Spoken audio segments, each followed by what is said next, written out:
We're going to go ahead and call the meeting of the Bloomington City Council to order. Would everyone please stand for the Pledge of Allegiance and remain standing for a moment of silence? Thank you. I pledge allegiance to the flag of the United States of America and to the republic for which it stands, one nation, under God, indivisible, with liberty and justice for all.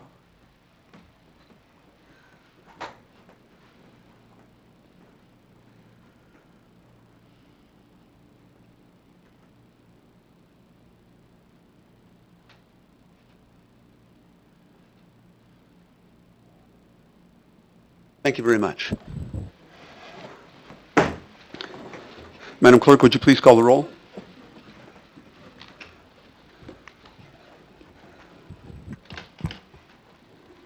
Councilmember Matthey. Here. Councilmember Bolin. Here. Councilmember Mwambwe. Here. Councilmember Imig. Present. Councilmember Painter. Here. Councilmember Carrillo. Here. Councilmember Black. Councilmember Crable. Here. Councilmember Bray. Here. Mayor Renner.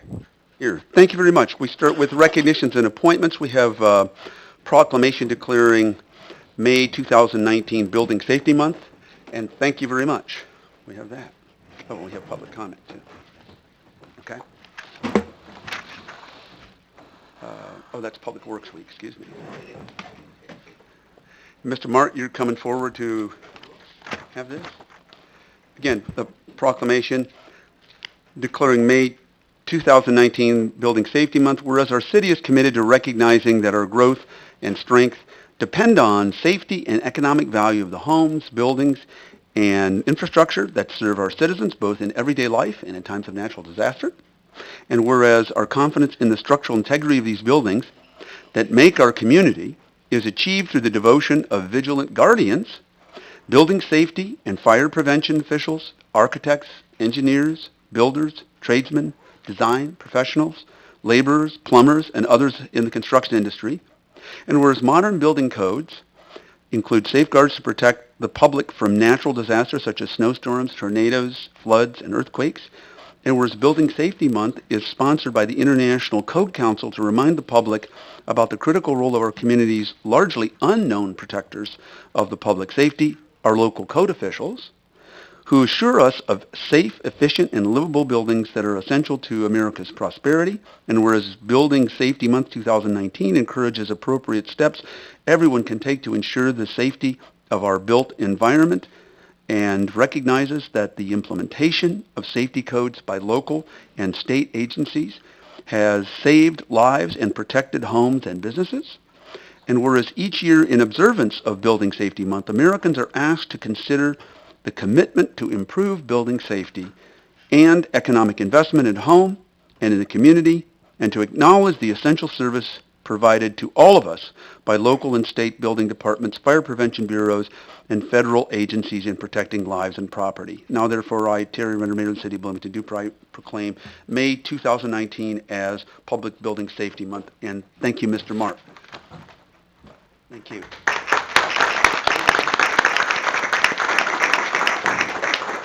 Thank you, Mayor and City Council. I appreciate your proclamation for Building Safety Month.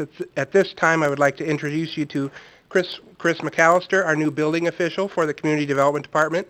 In this role, he will serve as a division manager for the Building Safety Division. Chris is a Central Illinois native from Eureka. He holds a Bachelor of Science in Architectural Studies from the U of I and had spent the past 20 years working for private architectural and engineering firms throughout the state. Chris is an Illinois licensed architect and an LED accredited professional. We're very excited to have Chris serve our department and our community. Thank you. I just want to say thank you to City Council. I'm grateful for the opportunity to be serving the Community Development Department and excited to be working for the City of Bloomington. Thank you very much.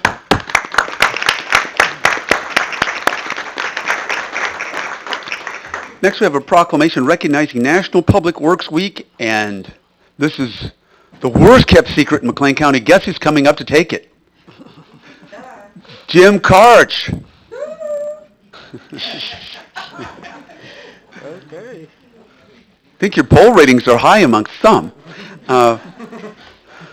Proclamation recognizing National Public Works Week, Whereas, you can come over here, you can talk later. I know you want to talk now, but a second.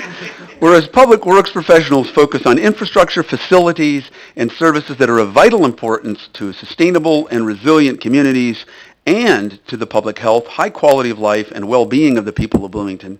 And whereas these infrastructure projects, maintenance, operation, and essential services could not be provided without the dedicated efforts of public works professionals from state and local governments and the private sector, and whereas these public works professionals are responsible for rebuilding, improving, and protecting our nation's transportation system, water supply, water treatment, and solid waste systems, and other structures and facilities essential for our citizens, and whereas the men and women of the Bloomington Public Works team excel in protecting our infrastructure and the health and safety residents, businesses, and visitors, and whereas these dedicated employees strive to embody the values of teamwork, accountability, and integrity each day while providing superior public service, now therefore I, Terry Renner, Mayor of Bloomington, Illinois, do recognize May 19th to 25th, 2019 as National Public Works Week. Congratulations. Thank you, Mr. Karch. Whoops. Now you get to say a few words. Thank you. Mayor and Council, I just only want to say thank you from all of the employees, the excellent employees in Public Works that do this day in and day out. They deserve all of that. They work very hard for this community, and thankful to represent them tonight. Have a good night. Thank you, Jim. We're going to move next to public comment, and I just want to clarify that, again, our policy in public comment is to listen.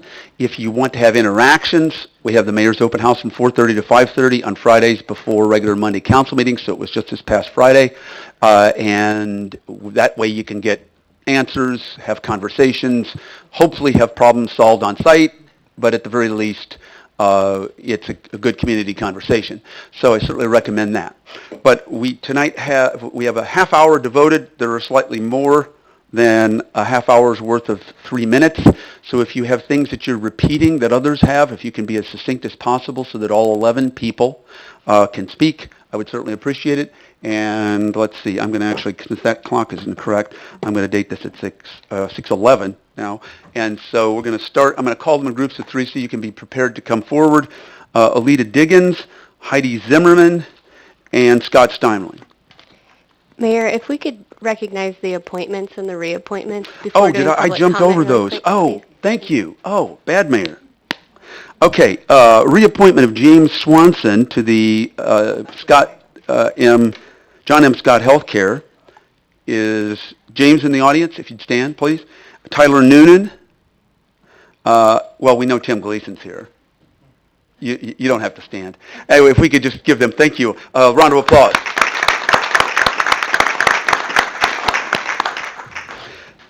Thank you, Madam Clerk. Okay, now we can move to public comment, and I'm going to date that as 6:12, or not time that as 6:12. So we have Alita Diggins, Heidi Zimmerman, and Scott Steinling. Thank you, Alita. Thank you very much. My name is Alita Diggins, and I'm a member of the community, and I'm here with Citizens to ensure fair transit. I need to read my own buttons, right? We aren't against a transfer center or against you and your friends, the appointments that you're considering, but we are asking you to instead put Amelia Burgess and Justin Boyd on a prestigious special blue ribbon panel, a task force to advise and work with a new kind of Connect Transit Board of Trustees, one that is representative of ridership. People who live with disabilities are pointing out that it's unfair for Connect Transit to continue ignoring their transit needs. ADA, Americans with Disability Act, legal requirements for hardscaping, access to level, safe sidewalks, and high contrast signage have been ignored by Connect Transit over the years. This puts people with mobility issues, low vision, and disabilities at a disadvantage in being employed, in seeing their friends, in shopping, going to medical visits, and participating in society as fully as they deserve to. It makes them dependent on relatives, neighbors, expensive taxis, or increasingly expensive and limited paratransit. Connect Transit has a very poor track record of taking into consideration and working with communities that most need bus service, elderly people, the working poor, young families and single parents with low incomes, veterans, people with disabilities. These people have waited and waited year after year for a seat at the table and a way to get on the bus and a safe spot to get off the bus. They often have good educations and credentials. Often they also have family members who are well qualified to sit on the transit board. They know what they need. They are communicating what they need. How do we keep the Connect Transit Board on track and focused on providing everyone what they need in order to have equal access to safe transit? How do we keep the priorities of Connect Transit from being unconsciously racist, unconsciously classist, and elitist, unconsciously ableist? How do we keep Connect Transit from continuing to shirk its legal duties under the Americans with Disabilities Act? The answer is representation. A best practice for nonprofit boards is to seat multiple individuals who have first-hand experience with the service their board oversees. We are asking for multiple trustees, not just a token or afterthought, who actually rely on Connect Transit or Connect Mobility, or they have immediate family members who do so, or they are advocates who routinely work with people who rely on the fixed route bus or Connect Mobility's paratransit service. You could ask for vetting or endorsement by a local agency that serves bus-reliant populations for those people that might qualify for such a trustee position. The era of appointing trustees who are champions for equal access to public services must begin now. Thank you. And I also have a handout, show and tell, for one of your later commenters, so I'm going to pass those out really quickly. Someone Okay, else. I'm going to go ahead and call Heidi Zimmerman. Heidi Zimmerman, then Scott Steinley, and then Samantha Case. I start. I know. Okay. Timer. Hi, I'm Heidi Zimmerman, still the same disability service provider who serves this community. I come here before you again to help everyone here understand the importance of your decisions surrounding the Connect Transit Board appointments. I understand that the downtown Bloomington transfer station is a top priority for you, Mayor Renner, and as nice as it sounds to have a more shiny, modern facility to add to the downtown area, I thought maybe we should take a peek into the lives of people who will be left behind as we continue to lobby for this project. Imagine you have a physical or intellectual disability. Your total income for the whole month is what is provided by Social Security, which is currently $771. You manage to find a decent one-bedroom apartment for $500 with utilities, leaving you with a grand total of $271 to live on for a whole month. It is October 1st of this year, so now you can no longer purchase a $65 monthly bus pass and decide to buy the new $100 value card since it will allow for the biggest discount of 15%. This $100 value card only allows you to leave your home on 14 occasions. This is all posted on the Connect site here. So 14 occasions during the month. And that's because you live a quarter of a mile too far from a fixed route. Do you think this is a value to spend $100 a month for a bus pass that will only let you leave your home 14 times in 1 month? Because the current Connect Transit Board does. So if maybe you then think to yourself, well, the fixed route bus offers $36 for an unlimited monthly pass, so I'll just try to use that. And you soon realize that the buses no longer have actual colors on them, just printed words that you can't understand. Then you realize that you need to have internet access or a smartphone with access to the internet to get current route information. And ultimately, you give up hope because you understand that you're just stuck riding the paratransit bus.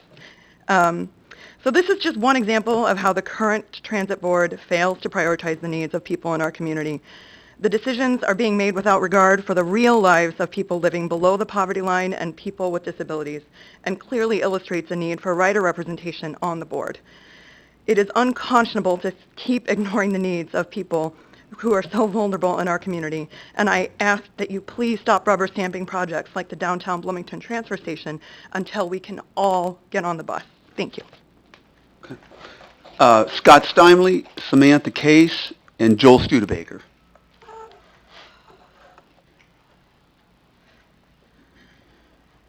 Scott Steimling, Ward 5.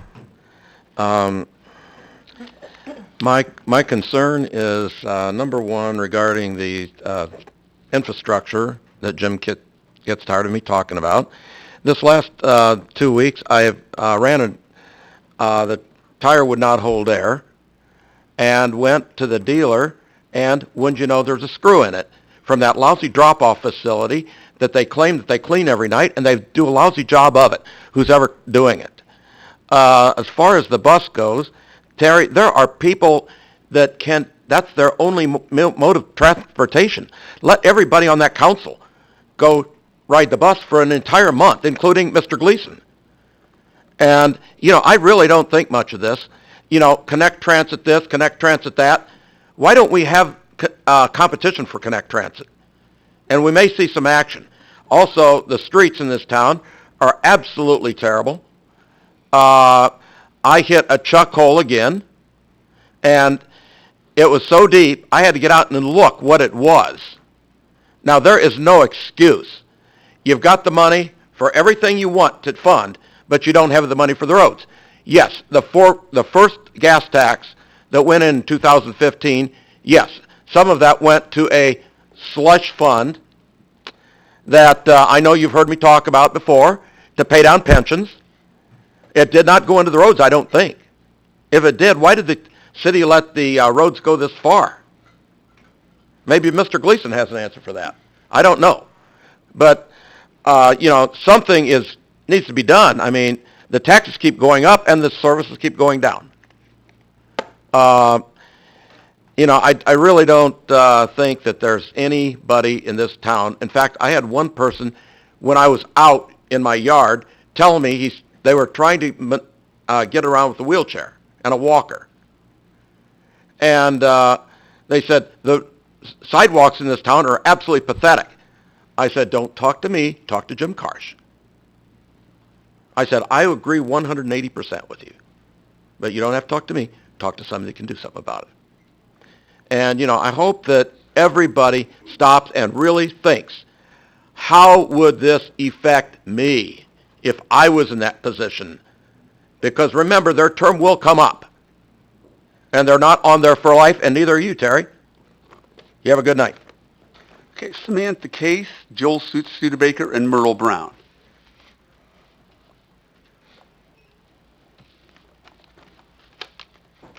When she handed those visuals out for, and I'm here with Citizens to Ensure Fair Transit, our reasonable request to ask for real representation on the board.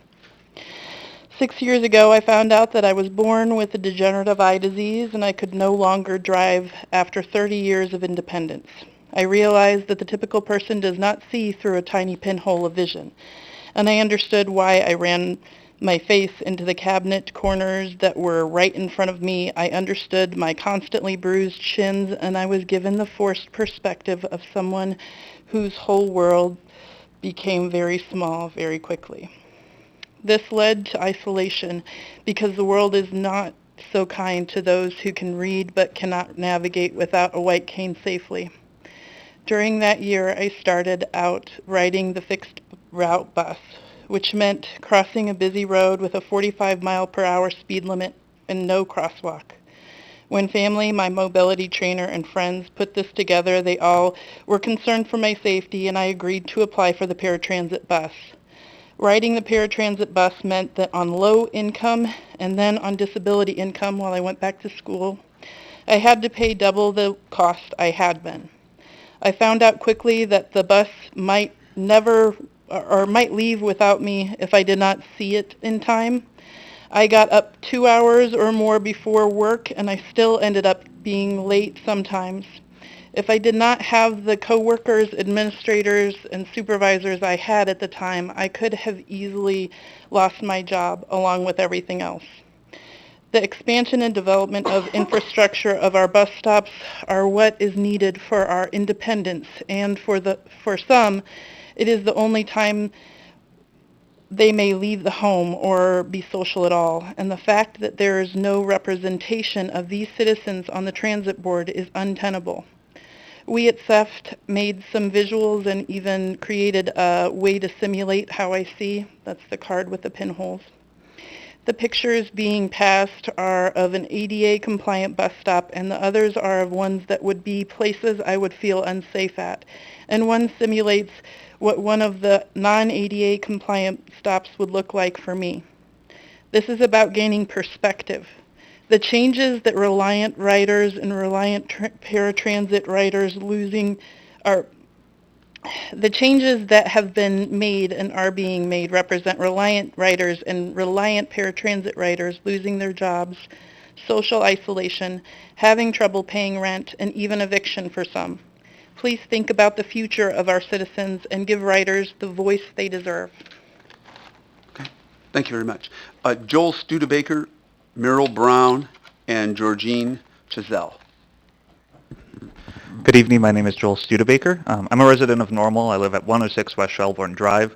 It's in a little cluster of kind of grody apartments in North Normal, where I moved about 4 years ago because it was what I could afford. At the time, I worked at Illinois State University. I had a car. I drove to work and often parked in one of the spaces that was marked for 30 minutes for longer than I should have, before eventually grant funding for my position ran out. I ended up in 2017 unemployed for about 3 months. By the time that I got a job in April of 2017, I was at the point where I needed to empty out my retirement savings so that I could make rent, so that I could pay off the electricity bill that I hadn't paid through the winter, because 4 months of unemployment after a very low-paying job at a university just, isn't easy.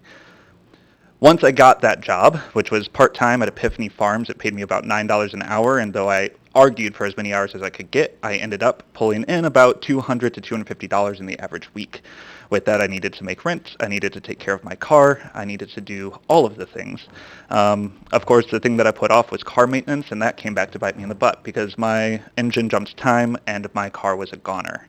I did not have the funds to buy another vehicle, and that meant that I was reliant on the bus very suddenly. I hadn't even thought about that when I moved to my apartment. Thankfully, it happened to be right by a stop on the Pink and the Olive routes. That Pink route got me from my apartment in North Normal to Uptown, where I could catch the green and get to Epiphany Farms in about 25 minutes. It's great that it just so happened to work out with the job that I had found. And a few months later, when I found a really good job in Chicago and I started commuting, I could take the Pink to Uptown and catch the Amtrak and get to Chicago, where I suddenly had access to the CTA, and I could get anywhere in Chicago that I needed to. It worked out great. And today, I'm here because I work in downtown Bloomington again. I work at a tech startup, in an office above the Castle Theater. And I'm very happy to be able to live in that same apartment, catch the Pink to the green, and get to my job here in Bloomington, where I love to work. My point is that I've been very lucky, even though I lost all of my retirement savings, lost my car, and ended up in a really tough spot for a while. There was a bus that got me where I needed to go. I didn't need to relocate. I didn't need to move. And if I'd been in a different position, some of the jobs I had applied for, they were on the Olive route. The Olive route stops right outside of my apartment. That would have been fantastic for me. But today it wouldn't be. When we don't have people who understand the difficulties and the importance on our boards, we miss that perspective. And while I want a downtown transfer center more than probably anybody, I don't think that should come at the expense of representing people who can wait on a downtown transfer center as long as they can get to where they need to go today. Thank you. Thank you. Merle Brown and Georgine Chazelle and Julia Cozad Callahan. Good evening, Mayor, Council. Thank you. My name is Merrill Brown, resident business owner in Bloomington Normal and member of the Cultural Commission. Tonight you'll be considering and taking action on an ordinance establishing the Downtown Cultural District and adopting boundaries for that area. I ask that you consider voting in favor of this ordinance. Establishing these boundaries only serves as a positive for the City of Bloomington. With this ordinance, the City of Bloomington is eligible for grant funding, reserved solely for those established cultural districts. Furthermore, designating this area recognizes that Bloomington holds arts and cultural resources as important and defining characteristics of how our city is viewed. As a musician who is in this city, that's pretty important to me, that I can call this city a cultural place. So once again, I just ask that you consider voting in favor of this ordinance And I thank you for your time. Thank you very much. Georgianne Chazelle, Julia, and Serena. Good evening, Mayor and Council.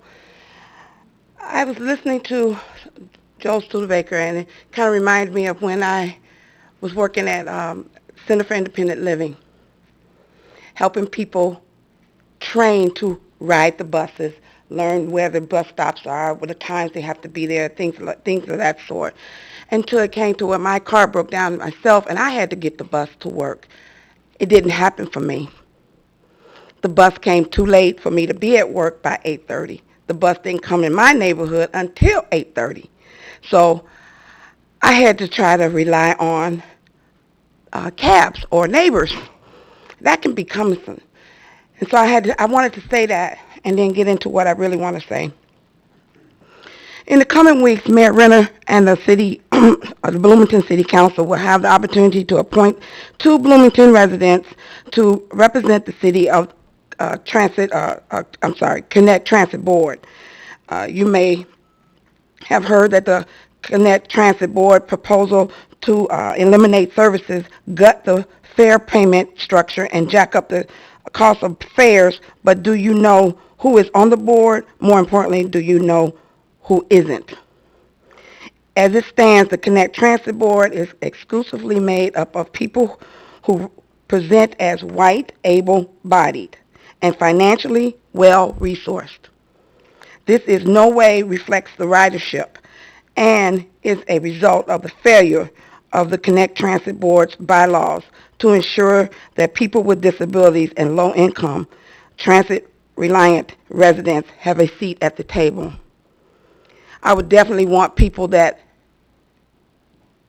are in my shoes, and I ask if you could put your cars away for a day or maybe a week and try to get to where you need to get to on the bus. I do know it would be hard for you. I know it would be hard for you. It was hard for me in order to keep my job, and a lot of times I was late, depending on others. The consequences is a disconnect between the goals and actions of the board and the needs of riders. Join us in calling on the mayors and the councils of Bloomington and Normal to appoint transit-reliant riders and paratransit riders to upcoming vacancies on the Connect Transit Board and change the bylaws to ensure ongoing meaningful rider representation. Even if you are not a rider, chances are someone in your life relies on public transportation, whether it is a friend, a neighbor, or a loved one, or just an acquaintance, like your favorite cashier or a friendly face at the coffee shop. Public transit brings us together and connects people we care about to our community. For some, especially people with low income and people with disabilities, public transit isn't a choice. It is a lifeline. It is what we depend on for medical appointments, classes, work, and grocery trips. The people have a need to trust and feel that our councils are looking out for their best interests. While the Connect Transit Board determines our lifeline, we are left out. Together we can change that. Thank you. Thank you. Julia and Serena, and then Tim Maurer.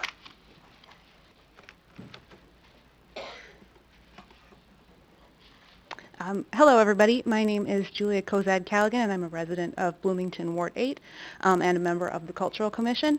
And I am here tonight to encourage your support of the Downtown Cultural District Ordinance. So this Downtown Cultural District will be a strong backbone of a larger expansion of Bloomington's cultural identity. The proposed district itself is compact and walkable and encourages visitors to explore the whole area more fully during their visit. These boundaries were carefully chosen with an eye toward the future and an intent of taking smart and manageable steps. And once we have successfully established this downtown district, we can maybe think about using it as a blueprint for other areas of cultural importance in the city. And passing this ordinance will mean increased opportunities for Bloomington in the way of attracting regional and national grant funding, as well as new cultural events and businesses and talented resident artists. So City Council approval of this measure will recognize the important symbiotic relationship between the government of the city that makes up its bones and the cultural community that makes up its heart. So thank you for your time. Thank you. Serena Fish and Tim Maurer.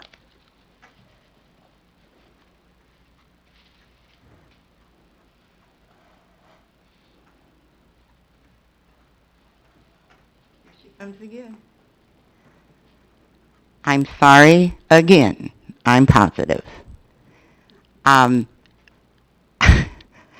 I'd like to thank the uh, community and the council members that represented our city at the parade on Monday. Thank you for having respect and showing up, those of you who did, for our veterans.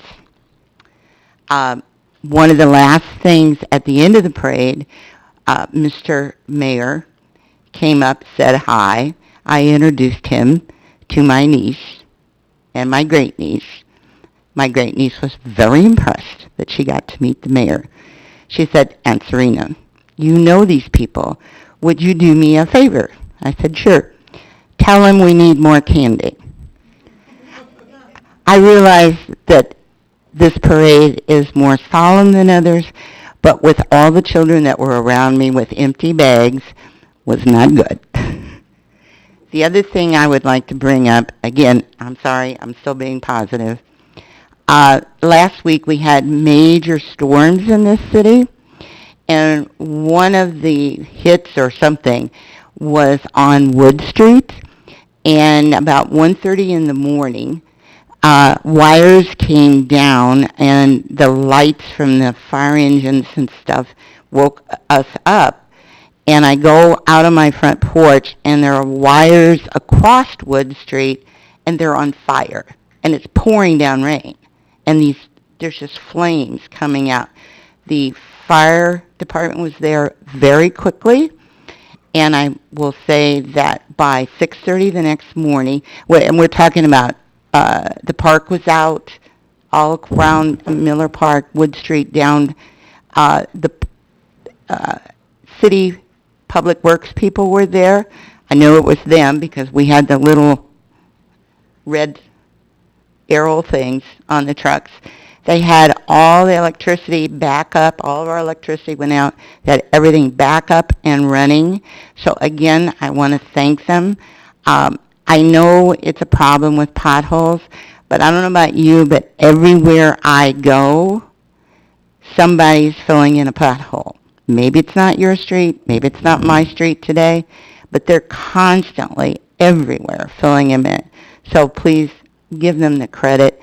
They only can go so fast. But once again, I'd like to commend our fire department, our public works employees, the mayor, and those people on the council that had the respect enough to show up on Memorial Day parade. Thank you very much. Thank you. And last but not least, Tim Maher.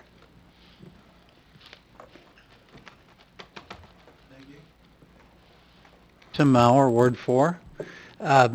Just wanted to come up and put a face with a voice and an email address and request that you consider tabling regular agenda 8D and 8E so that we have an opportunity to, as a neighborhood association, interact with city staff and our council representatives to make sure that the memorandum of understanding on the Electrolux side and the brokerage agreement and in the future plans there are aligned with neighborhood hopes and desires in that regard. So appreciate your time. Thank you very much. Thank you. Okay. We move right along to our consent agenda. Are there any items that any member of the council would like to have removed from the consent agenda for separate consideration? Alderman Matthey. Mayor, I'd like to pull 7C and 7D, please. 7C and 7D. 7F, Mayor. 7F. Any of the other items? Is there a motion then to approve the item as presented with the exception of items 7C, D, and E? I'll make that motion. Moved by Alderwoman Painter. Is there a second? Second. Second by Alderwoman Bray. Any further discussion? Seeing none, if everyone Mayor, will real go... quick. Oh, I'm sorry. I'm sorry, Jeff, I heard you say 7F. Did I say 7F? You said 7E, Mayor, Oh, but I thought oh, oh. Jeff said 7F. I wrote 7F with Jeff's name underneath it that looked like E. Thank you. So 7C, D, and F, as in Frank. Correct? Yep. Okay. All right, so that's what, is the maker of the motion, seconder, we're all okay with that? Okay. All right, if everyone will go ahead and vote on that, with the exception of those 3 items.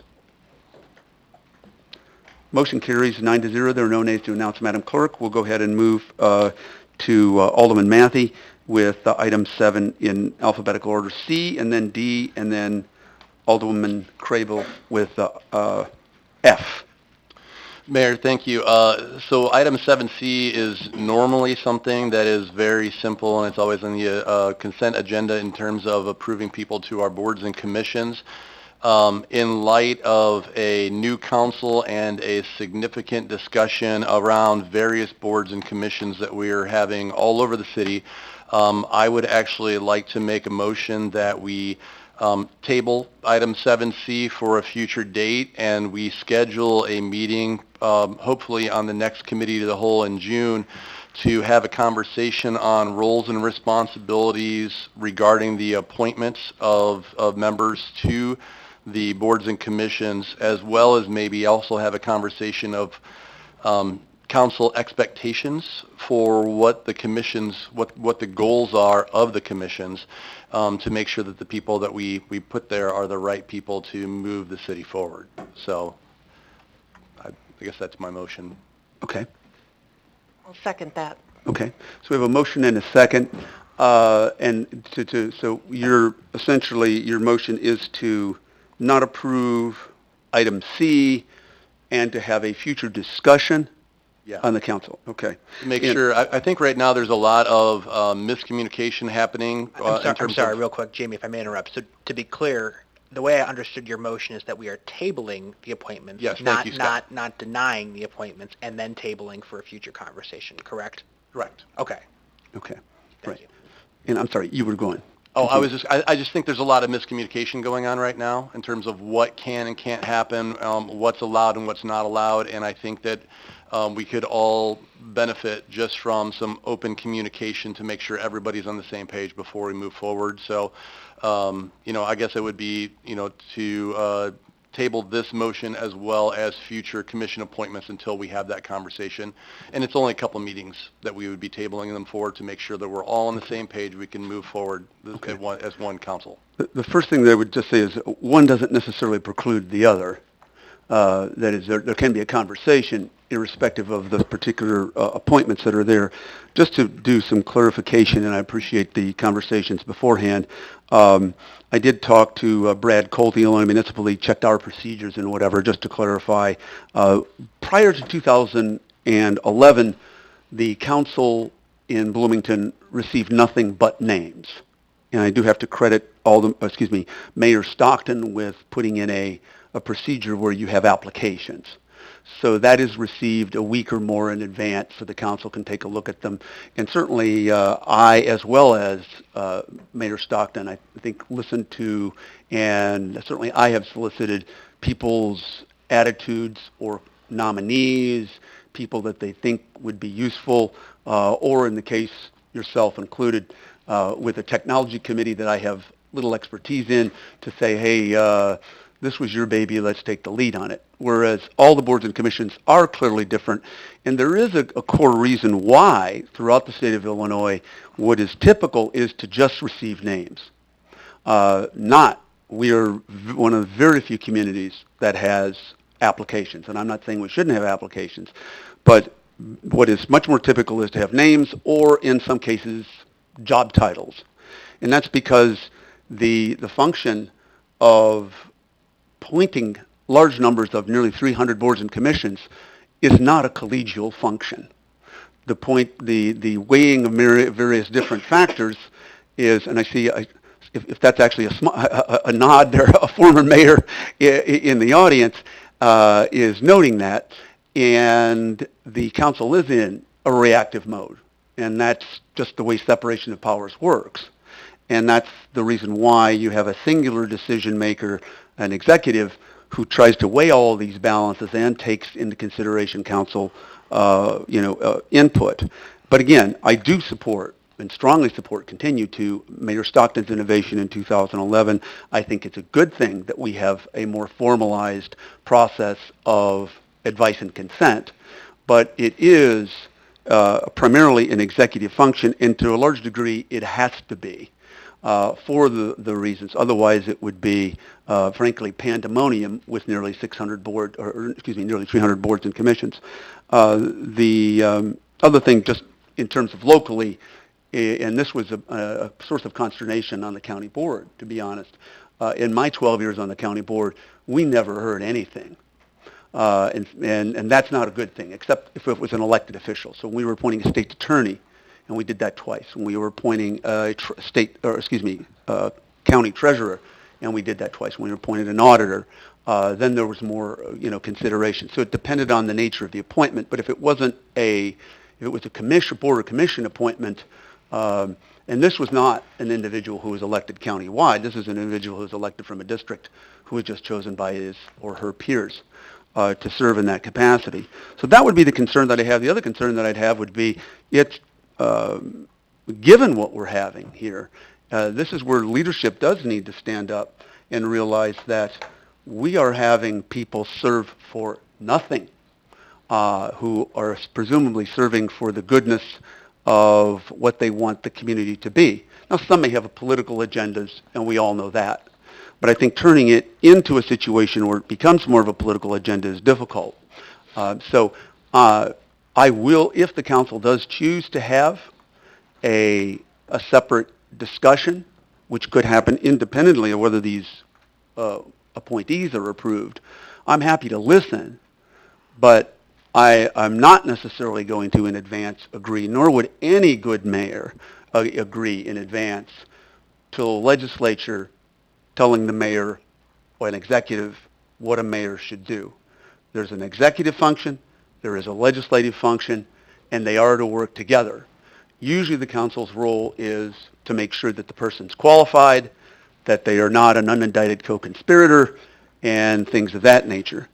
And in some cases, like in the appointment of a council member, and I'm going to mention Maboka only because he fit in this situation. We love him. He's now here for parts of 3 terms.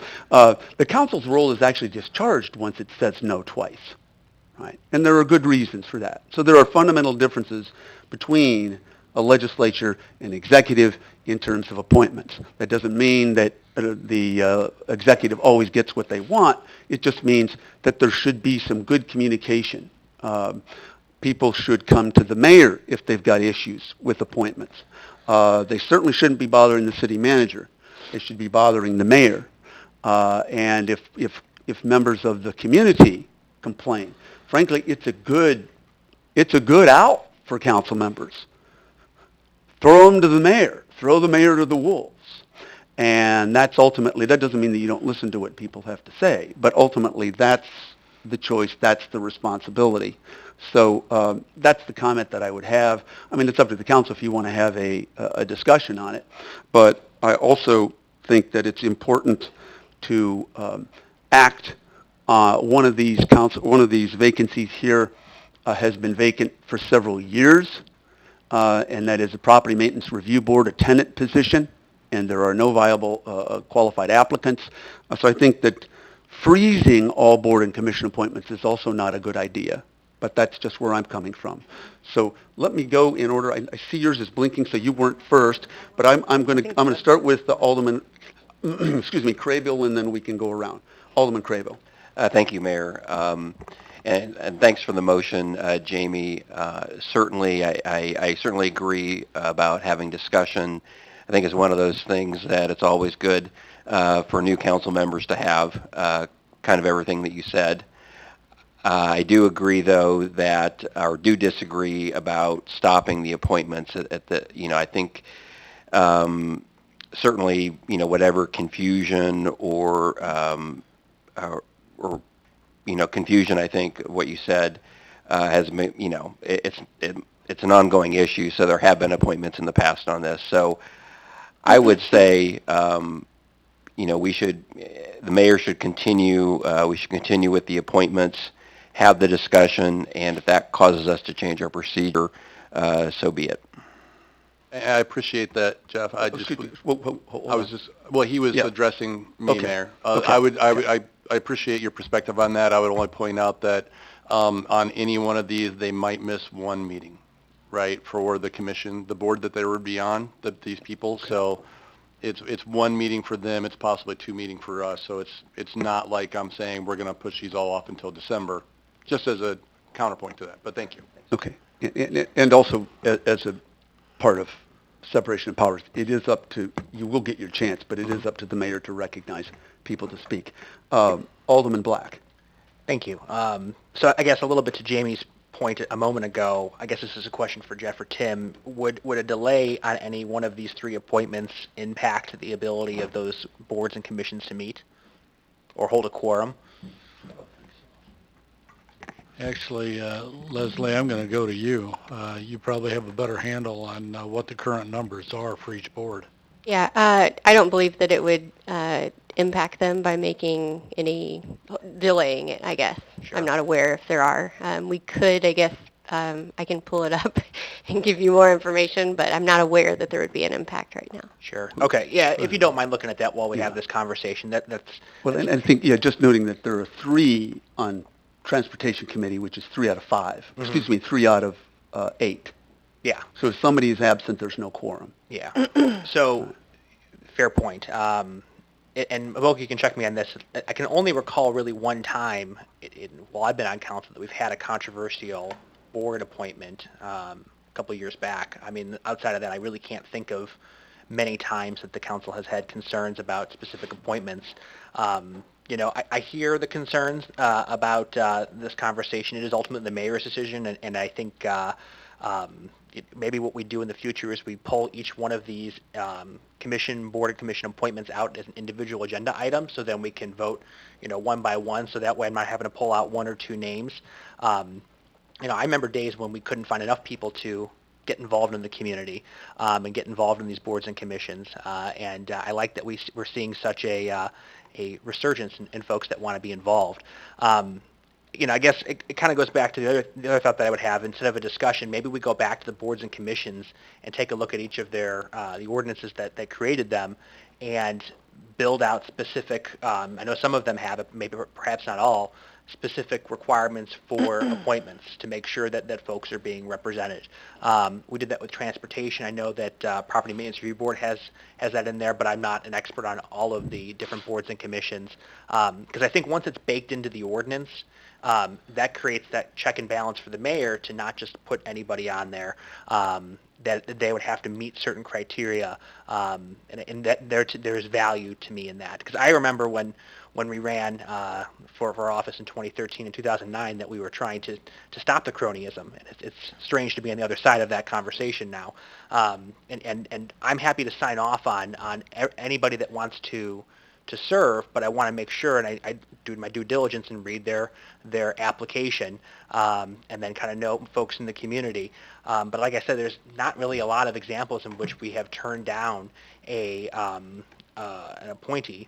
One candidate here, and I don't want to pick on him, I mean, that I would probably have the most questions about, had run for public office multiple times and lost each time. So one might wonder why we would be appointing someone who the voters have rejected multiple times over. That would be the one concern I have. But I also think that, and I know the guy. I think he's a very nice guy and means very well and wants to serve the community. But philosophically, that's a thing you have to, kind of dissect once you're up here. Alternatively, I think, a lot of folks come to public comment, or they go on social media, or they're in the community talking about the city should be doing this, the city should be doing that. I like to give those folks the opportunity to show their stuff, and if you can say that and step up and do it. And I'm happy to help facilitate that. And a lot of folks find that it's a lot more challenging than one might think. So I guess I'm interested to hear my colleagues' feedback on this one. I haven't decided yet. I hear the concern, but the other piece I guess I would say too is I like when we time box things. So are we talking a month, 2 months? Motion's already been made, but that'd be something I'd be interested in hearing more about. Yeah, and that was a motion without time certain. at that point. Alderwoman Carrillo. Yeah, so I want to just kind of start out by saying that I don't necessarily think it's helpful to conflate this with the Connect Transit issue, because I think fundamentally the nature of those boards that we're discussing here tonight and the Connect Transit board is different, because it is a different entity and it relies on Normal's opinion about how things should be run in that to some degree. So I just want to say that. I hear the concern. I do feel like my sense is that it's the responsibility of the mayor to carry out those appointments. So I'm open to having the conversation, but I don't have a real sense of what the confusion is. So I would like to hear more about that. And I guess the question is, if it's a structural issue about how appointments are being selected and how appointments are being communicated to the members of the council, then I think that we can move forward with the appointments tonight and make a commitment to continue that conversation, right? If the issue is with specifically with these appointees and whether we believe they are qualified or not, then I think that we should talk about that in public, right? And what are our concerns in regards to the appointees? And that should be a public conversation. So yeah, my sense is that putting it, I mean, I'm open to the conversation, but I just don't know that putting it off is actually going to get us any more clear on any of this stuff. Alderwoman Painter. Thank you. Well, I am in favor of this because I do have a problem with one particular appointee. And we got notification from Beth on the 20th. It went on the agenda on the 23rd. And with all due respect, I have tried to call you several times, and you have not picked up the phone or called me back. As a matter of fact, the last time you had just texted me, and I called you right back, and you didn't answer the phone.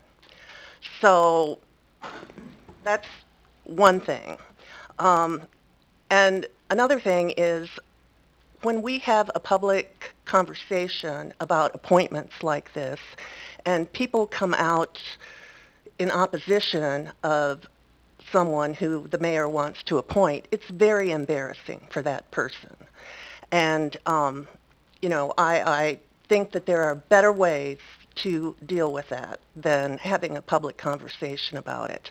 And we are not conflating this with the Connect Transit issue at all.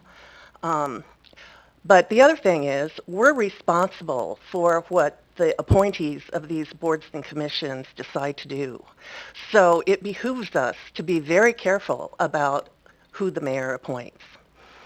So that's my reasoning behind the way that I have voted. Thank you. Well, I appreciate you trying to reach out to me. I'm looking back at my phone, and I do not have a single call from you, Johnny. Well, that's amazing.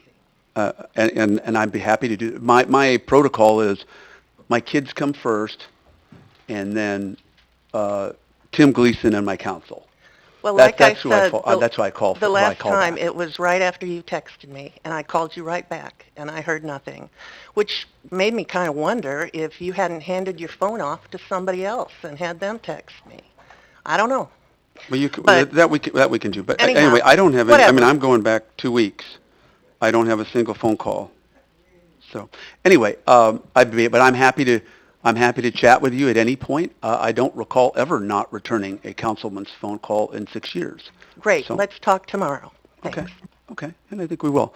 But can I ask one question? You did say in you're for it, but because you're against one of the appointments, wouldn't that be a separate thing to do, rather than have a structural discussion independent of? Well, I'd like to put it off because I don't want to embarrass anybody. I'd like to run it by you. I'd like to talk to you about it. Right, well, and that's one of the reasons why we are, Johnny. Okay, do you want me to bring it out right now? Johnny, that's one of the reasons why we are leading not the nation, but leading the state in providing about a week in advance with a detailed application form, not just a name that's dropped on you, as is typical throughout most of the state, or a name and an occupation. So you do have a detailed thing, and you have it not just when the packet goes out on Thursday, but you have it about a week in advance. And about a week in advance to take a look at, to have questions, to come to me, to talk to me about it. And if we need to delay things, as we have, actually I did, there's been at least one appointment where I had an alderman come to me with some concerns, at the very least, some of which dealt with an upcoming election, and I certainly agreed, and I just pulled the appointment, right? But it's also, it's not just who's there, it's who gets there. And there are really only two that I can think of, and they're people who did not live in the city of Bloomington, where aldermen came to me and said, I would like to have these people serve on a board and commission, that I wasn't able to find a place for them to serve, because we're always looking for people who are qualified to serve. Well, as a matter of fact, when we got the first notification from Beth, it said that Mr. Brightweiser had applied for the Connect Transit position. Well, that And that then would have when been it an showed error, up I would on think. our Yeah. agenda, it was for the Transportation Commission. Again, I think one alderwoman, pointed that out to me. I have no idea. There was never an appointment to the Connect Transit Board that was submitted. So again, and it might even have been, I don't know, maybe Jamie or one of the millennials who are here who can tell me about that. Is it possible that if it was a version of it that we look at online, that it came that way? But yeah, if you want to talk to me, I don't know why I don't see any phone calls. And they're foilable, so you can certainly, anybody can take a look at them to see who tried to call me and when I called back. So certainly that's the case. As I say, I do not ever remember not returning an alderman's phone call in over 6 years. I'm sorry, Alderman Massey. Mayor, I just was going to try to get us back on track. We have a motion, and Alderman Bray has been waiting. She hasn't spoken yet at this point. Alderman Bray. Thank you, Mayor. Alderwoman Bray. I wanted to speak to the roles and the responsibilities of the mayor in this process as compared to the city council, because I think there may be a little bit of a mistake here in the way that these roles are being characterized. So, and what I want to speak to there relates to the fact that while these ordinances are passed by the city council, that we establish a commission or we establish a board to help us and do the homework and inform us, and we establish that under an ordinance, within that ordinance we may say that the mayor can appoint people, but ultimately we reserve unto ourselves as the city council the right to approve or disapprove the appointed candidates. It's not a straight appointment power of the mayor. So when we look at that, and we look at some of the recent exchanges we've had in regards not only to the Connect Transit position on the board, but also now with some positions here, I think Alderman Matthey has been very timely in making this motion, and I'll be supporting it because I think that it's good to stop and have a conversation to revisit the various roles and responsibilities, not only of the mayor and the council, to own these choices and have the folks who are serving on these boards step forward with skill sets and abilities that help to inform all of us, the community, as well as the city council, who ultimately have to make the decisions about how the business will be conducted and pass that down then to our city manager to execute. So I just wanted to visit a little bit about that process because, again, this is not a straight appointment power. This is something that we have delegated to the mayor to help us find the right people and bring them forward. And I think I heard a little bit here, if you think about the timeliness of how these things happen, certainly I think we could all benefit from a process that would give time for consideration. And one thing that struck me, and Mayor, you and I have had a discussion about this, is also having some time to publish and almost advertise some of our positions and get folks to get excited and get interested and have some folks step forward. maybe some new folks, some new faces, and just to try to tap some, untapped talent in our community. Finally, I just want to say we really have exciting work ahead of us. This is great, as Scott mentioned. There are times in certain communities where no one steps forward. So it's very exciting that we have people engaged, but I think getting the right people in the right spots is very important, and I think we can do it best when we remember our roles and responsibilities, and we also have a process that will help us get those good results that we all crave. So thank you for the opportunity to address this. Sure. And just to clarify, I think that you're absolutely right in terms of having diverse opinions, and certainly that's one of the areas that in the city of Bloomington we've made, I think, the greatest progress in is moving toward greater diversity in terms of board and commission appointments, and maybe not on all, but certainly in terms of younger people, older people, West Siders, East Siders, gays, straights, people from all, people who are of color, as well as white people, people who bring religious backgrounds, having lots of different people. The commissions of 6 years ago did not look like Bloomington. Today, we're much closer to looking like Bloomington. Not on every board and commission, but if you take a look at the nearly 300.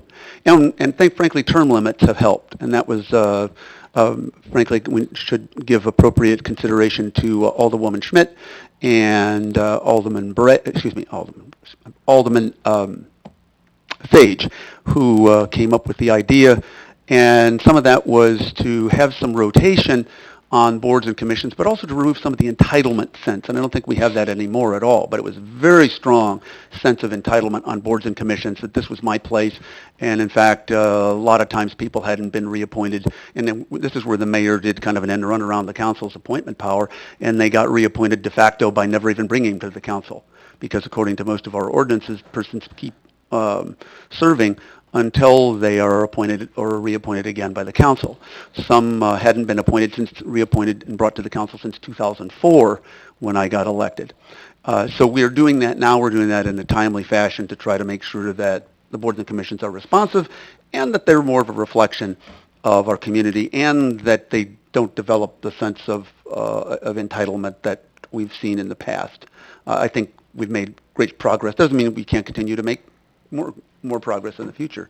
We can always do better. Right. Thank you. And Alderman Matthey. Oh, excuse me, Alderman Milwaukee. We haven't heard from you yet. Oh, okay. Thank you.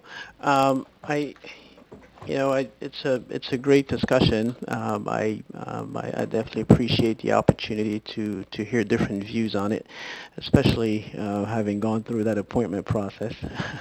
It was fun.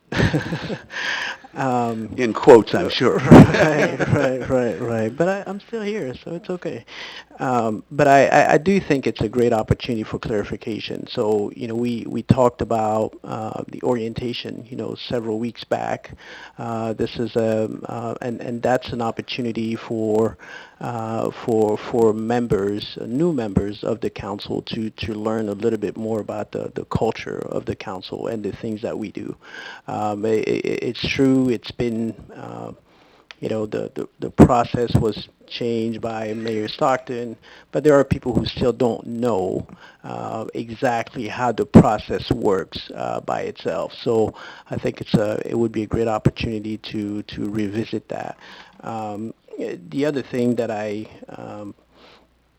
would also say, in light of the conversation in the community about Connect Transit and these appointments, I do recognize that sure the mayor has the opportunity to bring forward these names and make these appointments, but I also see it as an opportunity to build consensus. Okay, so because I do think the work is better when there is consensus. So in that sense, I think it would be good to really have that sort of conversation and discuss it amongst ourselves to see what is it that we're looking for in an appointment. Especially if somebody is brought up that is, that one might think is controversial. So what do we do with that? It's nice to have a conversation about that. Do we simply move forward and say it's the mayor's prerogative to do it, because I remember in my particular case, I was appointed, denied, somebody else was appointed, denied, and then the mayor appointed me. Okay? And that's just the way Mayor Stockton chose to do it. Do we have to do it in the same way? No, not necessarily. But I think we do need to think about, what that looks like. I've had a number of people talk to me about the Connect Transit appointments and some of the concerns that they had. And from my standpoint, the way I looked at it, especially going back to the points that were made about the unfairness to the people who are applying, what I said to them was that, well, those are things we have to be very careful about, because their work will always be seen through the prism of that controversy, and it might make the work more difficult. And that's something that the person who is making the appointment has to, in this case, the mayor has to think about how all of that is going to interact with the council and whether or not that person will end up being effective. In my case, I think it worked. I don't know. But it may not work in other cases. So I think it would be really important for us to have this conversation and discuss it at some point. Okay. Alderman Matthew, then Carrillo. Sure. Thanks, Mayor. I just wanted a couple of things that were said is I'm not interested in taking away executive privilege for the mayor of you getting to appoint people to the commissions and boards. It's by no means what I'm interested in whatsoever. However, part of what I thought that we could potentially do is to have a conversation around what our expectations of those boards are. So then the people that you are looking for to appoint to those various boards could represent the expectations of this body moving forward, right? I'm not saying we're taking away any of your power to that, but maybe it helps you find a better person to better represent who we would like to see move that conversation forward, because as Councilmember Bray, I got it right this time, Howard, said is that we have a lot of exciting opportunities that we're moving forward and a lot of things that we can do. Let's just put the right people in the right seats at the right time.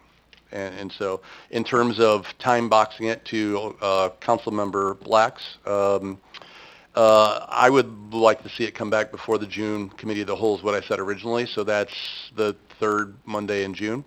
If we could have that conversation there. So is that an amendment to your original motion? I think that's actually what I said in the original motion. But You'd had time since, I thought, was time? I thought it wasn't. Well, then I'll amend my original motion to say I'd like to talk about this topic on the Committee of the Whole the third Monday of June. But then that means appointments aren't being made then, right? Alderwoman, Yes. yes. Yeah. You want to make sure. Because the appointments that we have in front of us right now. What's that? I agree, but from the Committee of the Whole, we may have a different movement forward of how we want to proceed. And so the people that we're appointing for whatever commission it might not be the same people as they are right now.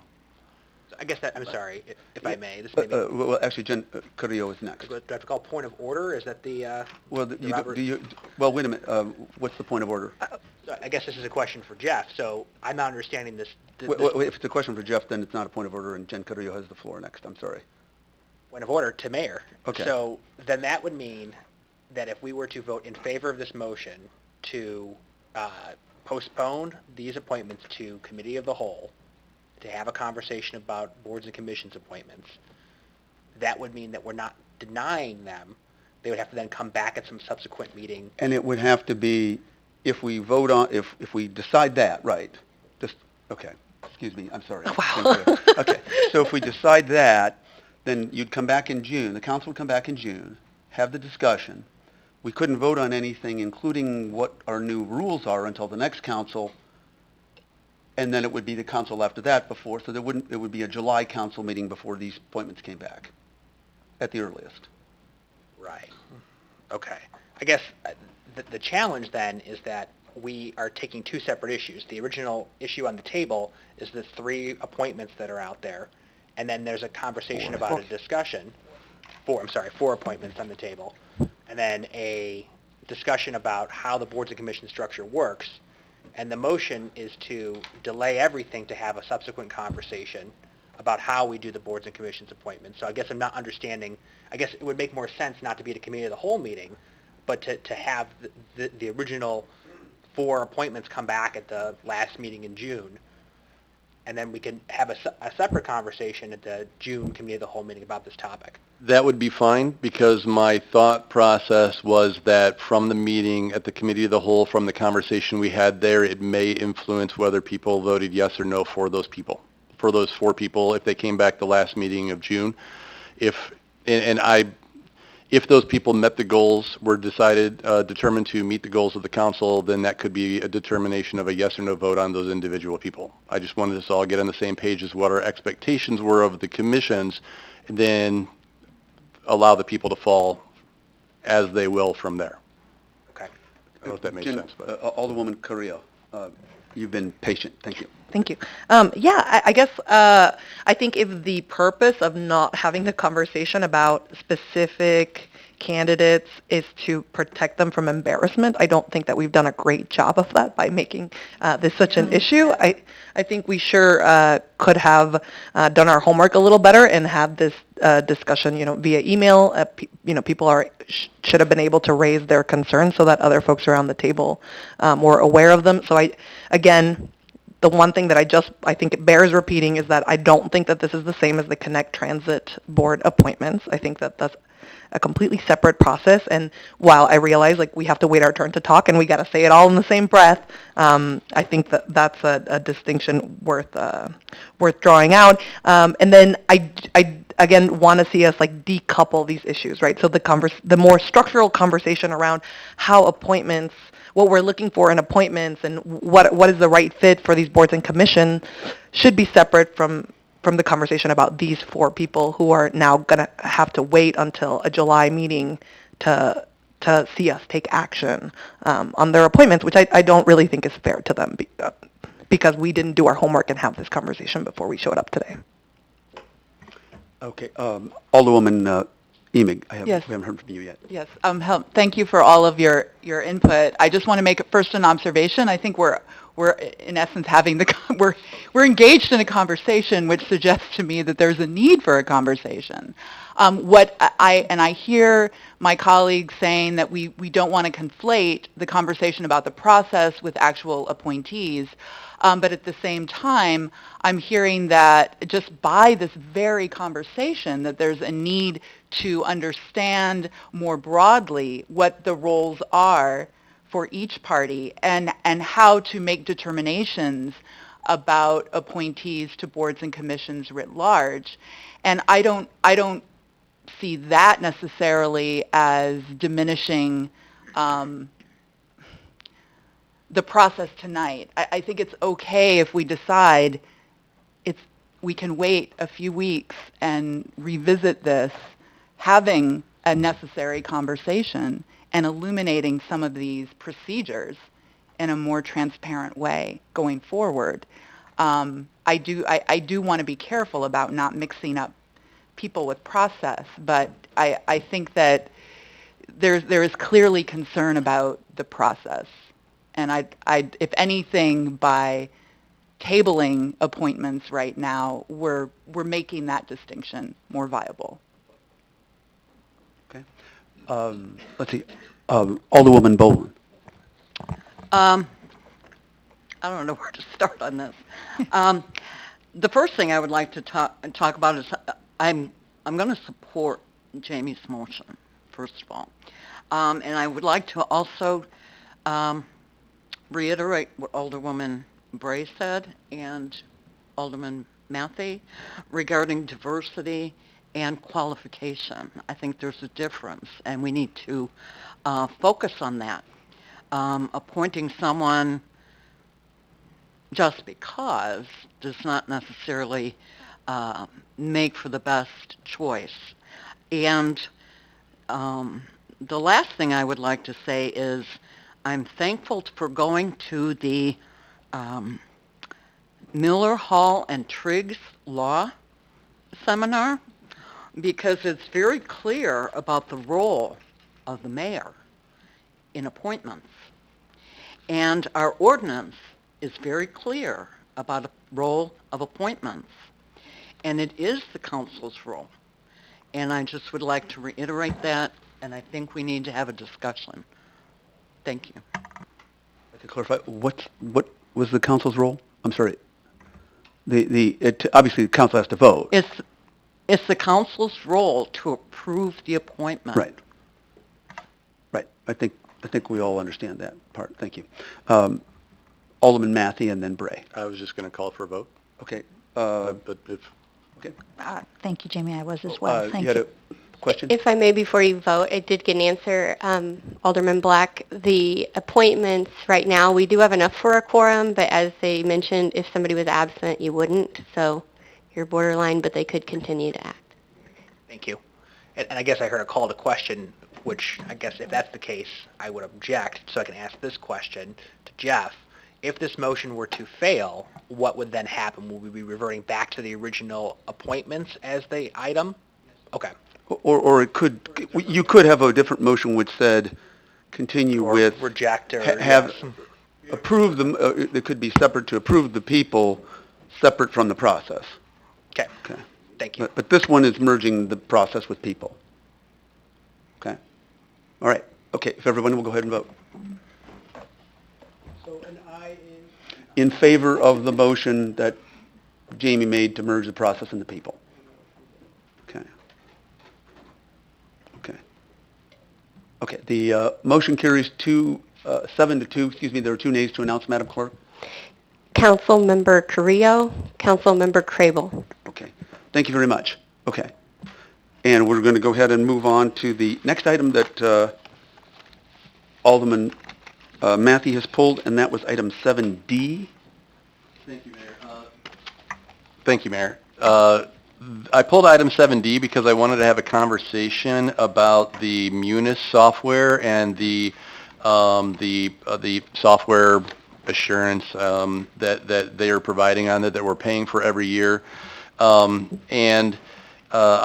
I've had this conversation before. We had it last year that there are modules inside of the Munis system that have never been implemented at this point. And I wanted to just kind of have the conversation. And Tim, I apologize, I got this to you a little bit late, but I wanted to just have the conversation about the Munis software system, the importance that it is, and kind of the pathway to getting all the modules implemented, and just find out if there's any modules that are included in this list under the original purchase that we have no intention of implementing, and if we can get those pulled out now, and just from a cost savings perspective, because the renewal on this is $183,000 a year. So if you guys, I think Scott is probably the right guy, but I'll throw the ball over to you to talk about this a little bit. I was actually going to thank you for giving us a heads up so that we could prepare as staff. And I am going to call IS Director Scott Sprouse to the podium. Scott? Thank you, Jamie. The modules that we don't have implemented yet, we actually are right now in implementation process for utility billing. Our go live for that module is right now scheduled for May of 2020. So the modules that have not been implemented would follow closely or start just, close to probably closer to go live of utility billing, only just from a staff resource standpoint. There's a lot of resource time needed for finance folks and IS folks, and that would actually be Public Works also, which is they're the folks that are currently involved in utility billing. Okay. Also. And so to go along with this, and I'm just going to ask it for an opinion, but I'm not going to hold you accountable to it right now. And that was probably the most loaded statement of the night. How about, I will just retract that right now. So is there any parts of this in order to get this implemented faster? Are there hires, are there contractors that we could bring in to say, your job is to get this module up and running and functioning and train the staff to get this done and knocked out? Because Munis we've been working on, obviously the city is a huge organization with a large budget, but we've been working on this for 8 years at this point. is there any way that we could get these knocked out faster? Because the reason why we moved to the software was to pull in, my understanding was we had more than a dozen accounting systems before Munis, and we're trying to pull all the information to get clear, concise, and transparent data for citizens. Is there some way that we can speed this up by, we bring in some experts to knock this out and train people, or how do we make the next step on this? Sure. Yeah, I think so. We've looked into that in the past, and although I wouldn't want to turn down more IS folks, but frankly, a lot of the heavy lifting when we go through implementation with this comes from the departments themselves. We create functional leaders in the departments that are going to be using the different modules. So my staff, the IS folks, work very hard through this process, but they're not really there to design and implement and create, how the process is going to work within Munis for whatever specific module. That kind of comes from the department. So that makes it hard because we can bring in a lot of consultants, and it would help us to bring in more, even frankly directly from Tyler. But we still have to have that departmental staff involved in creating, what they want the system to do for them when they're finished with implementation. I was just wondering, is there, specifically directly from Tyler, is there somebody that can speed that process up by saying, you need to make these decisions? If this, then that, if you make these decisions, then this is how we're going to configure it. If you want to but kind of guide them through that decision-making process at a faster timetable. I'm just trying to figure out, if we're going to come back to the table next year and there's still going to be modules that we haven't used. Or is it possible to not pay for the software assurance of modules we're just not using, and we'll pick them back up when we're ready to actually implement them? Another option that we've looked into, the way they handle that is if we were to drop and not pay for the maintenance, then when we do pick them back up, we have to make up that time. That time we didn't pay for the maintenance is their approach to that. At least up until we would spend so much more or as much as buying the license originally, right? So, unfortunately, I have opinions for software providers that do that, Scott, Yeah. and I might share those with you offline because they're certainly not appropriate for a microphone. So, yeah, I understand. I understand. Okay. I did want to say, though, it is your description of that process from Tyler and how we implement the solution. That's actually what's happening. We do have Tyler implementers that are both on site and, work with us remotely to help us make those decisions. If then, and you have 3 ways of, attacking a certain procedure or problem, and it's our job, our staff's job to decide how we're going to attack those and how we're going to configure the system to manage that. Okay. More Tyler folks, and I think their process they would like us to move faster. To be frankly honest, it's our staff's ability to keep up with that process. It's just a lot of heavy lifting. Okay, and I will give you cover that I know for a fact it was previous administration that put a lot of these on hold, right? And I know that happened, so Yes. I just want to see this part done and us using the software to the fullest extent of what it's capable to do. That's my only concern here is to Yep. to get And this to happen. It's great. It's very successful when we implement. We just have to get through the implementation. Okay. Knowing that, thank you. I'll make a motion to approve 7D as presented. Okay. Is there a second? Second. Second by Alderman Crable. Any further discussion? Okay, if everyone will go ahead and vote on the motion as presented. The motion carries 8-0. There are no nays to announce, Madam Clerk. We move right along then to the next item, and I believe it's Alderman Crable who has pulled item 8F. Thanks, Mayor. 7F. 7F, yes. 7F. And I reached out to Tim earlier, and the questions I had for this change is the reason, communication with the commission on it, how will the process work now? It seems like we would still need the expertise of the commission with regard to initial selections and just making sure that all the requirements, including the physical requirements, are still going to be part of the process. And also, thank you for giving us a heads up. We've prepped. HR, there she is. Nicole Albertson. I'll let her take the specific questions from council, but this is only going to really affect the entry level, where we're trying to onboard new recruits in the police and fire departments. Nicole? Sure, yeah, thank you. So the intent of the restructure is to streamline the recruitment process, quite simply put. So the commission oversees 3 areas. That's the original appointment, the promotional process for both fire and police departments, as well as the appeal process. All we're asking is to restructure it so that the original appointment gets delegated to city staff. We're going to follow the exact same process. It's very rigorous. It is compliant with the Firefighter Hiring Act. We mimic that for the police department. There's definitely a physical component on the sheet that we check off for candidates to move forward. So the commission is still intact and still active. It's just on the promotional items and the appeals process. And as far as the original appointment goes, it would be delegated to city staff to follow the exact same process we do now. So this is to expedite the process. That's Exactly. the reason for it. Okay. Yes. And are the police and fire departments involved at all in this initial process, and how are they involved? They are very involved. Both of our chiefs, they can speak to this if you need them to, but Assistant Chief Flaherty from Fire and Assistant Chief Donath from Police are hand in hand with HR through the whole thing. So, and we really look to them as the subject matter experts.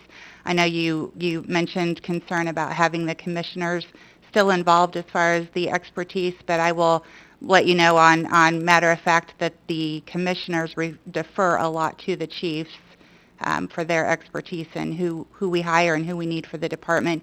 And it really is a recruitment tool to streamline, become more effective. It is probably one of the most critical roles that we staff in the city. And so the key to being effective is to keep it moving and speed and having that sense of urgency behind it. So that's really why we want to bring it forward. And we did present it to the commission on 2 separate occasions and answered their questions. So we're ready to roll. Thanks, Nicole. You're welcome. I'll make a motion to approve. Is there a second? 7F. Before we, sorry to interrupt. Before we vote, there was one change, a correction that Crable pointed out also, Councilmember Crable. There's a correction in Chapter 263D. The word offer is there, and it should be officers. So if when we ask for the motion, if we could also have it to include the corrected word. Is that okay with the maker of the motion? Yes. Okay, we have yet to have a second, so I'm going to second by Alderman Milowambwe. I'm the secondary-in-chief, remember? You are the secondary-in-chief today, for sure. Okay, any further discussion on that issue? Yeah, just a quick question. Of course. Alderman Craven. Which is that if it's being stricken through from the current ordinance as it is there somewhere else in the city code that description now lives, or is it just gone and now left entirely up to staff? Yeah, and I think our city attorney, Mr. Juergens, will answer that question. Yes, great question. So the ordinance says that the city manager will develop rules and regulations, and that those will be consistent with the statutory provisions. So that will all be in the rules that are created, will follow those standards that are set forth in the statute. And then if those ever need to change, then who then is responsible for that? The city manager would have the authority to do that, yes. Gotcha.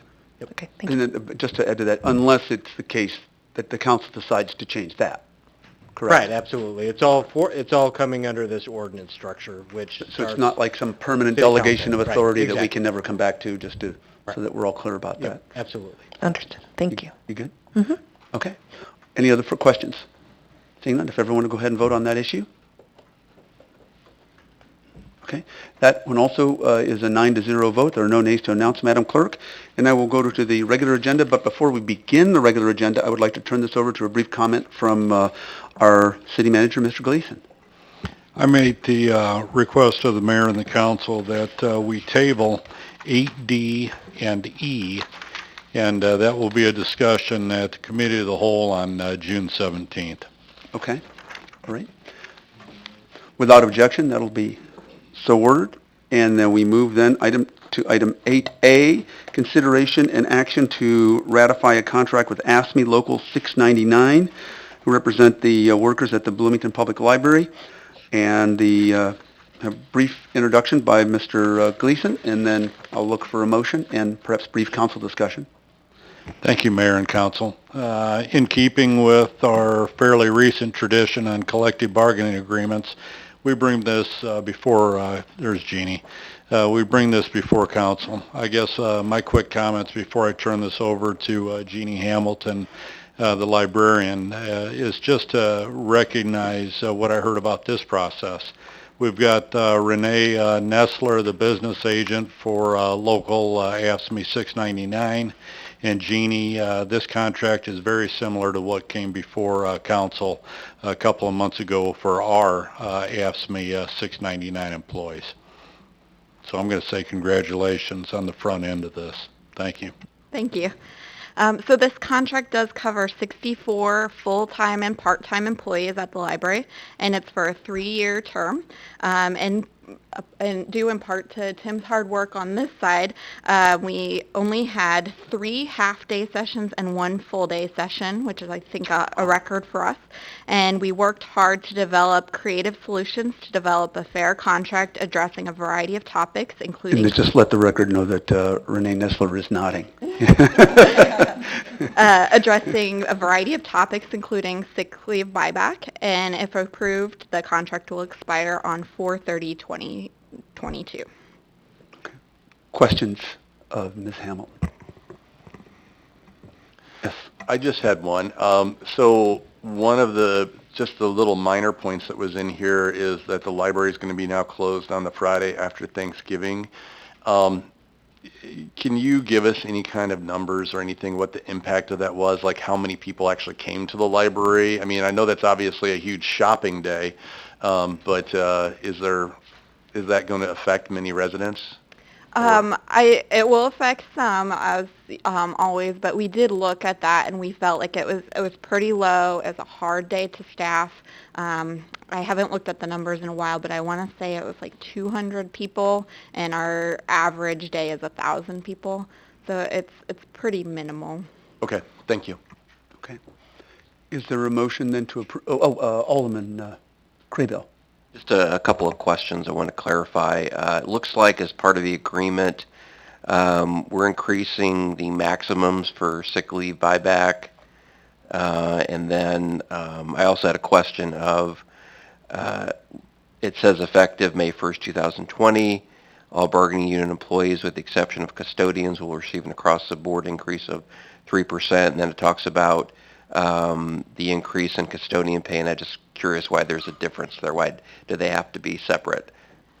So we look at all our classifications, and the local 699 made a strong argument that there is going to be actually a new classification of custodians here at the city, and they're starting at that rate. And we looked at other rates, and we felt like they were making a strong argument that classification did need a higher increase than the other ones.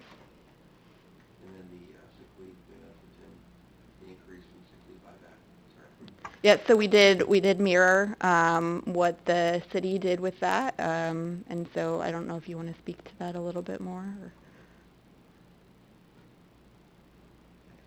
Anything else? Is there a motion then to approve? Sorry, it does resolve the issue where it won't be pensionable anymore, which was the major goal. So.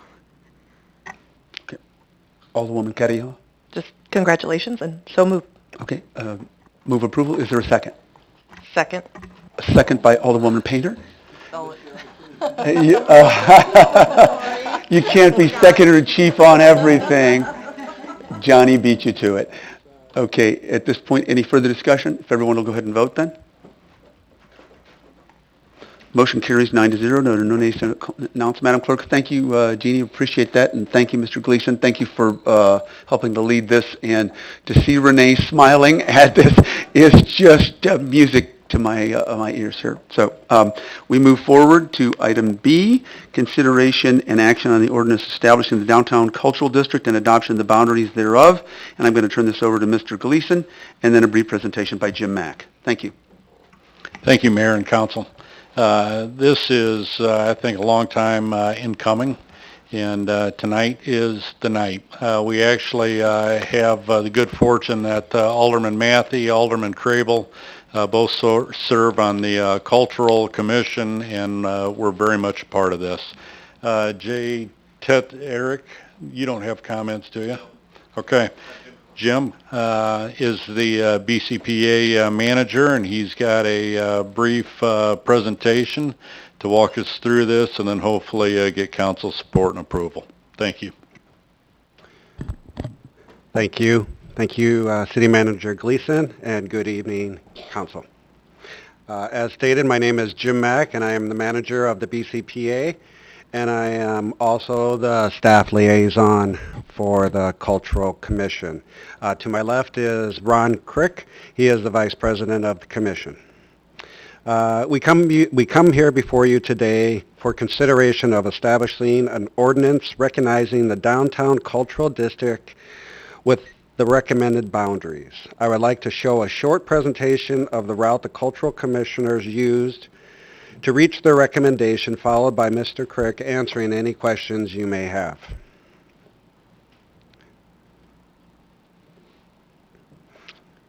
With a comprehensive plan, Bring It On Bloomington, as their frame of reference, the Commissioners tasked themselves with officially designating downtown as a cultural district. First, the Commissioners asked what a cultural district is. They determined it was a well-defined geographic area with existing cultural anchors providing experiences through collaboration, participation, and education. What a cultural district does is to have an economic impact on the city through national and regional grants, as well as attractions of artists, creative entrepreneurs, and cultural enterprises. Second, the Commissioners asked why the City of Bloomington should have a downtown cultural district.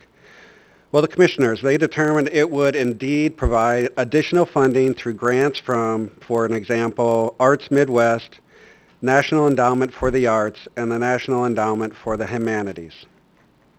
A cultural district would provide credibility and marketing for future artists, entrepreneurs, and enterprises. And it would allow the City of Bloomington to lead the state of Illinois in establishing a cultural district.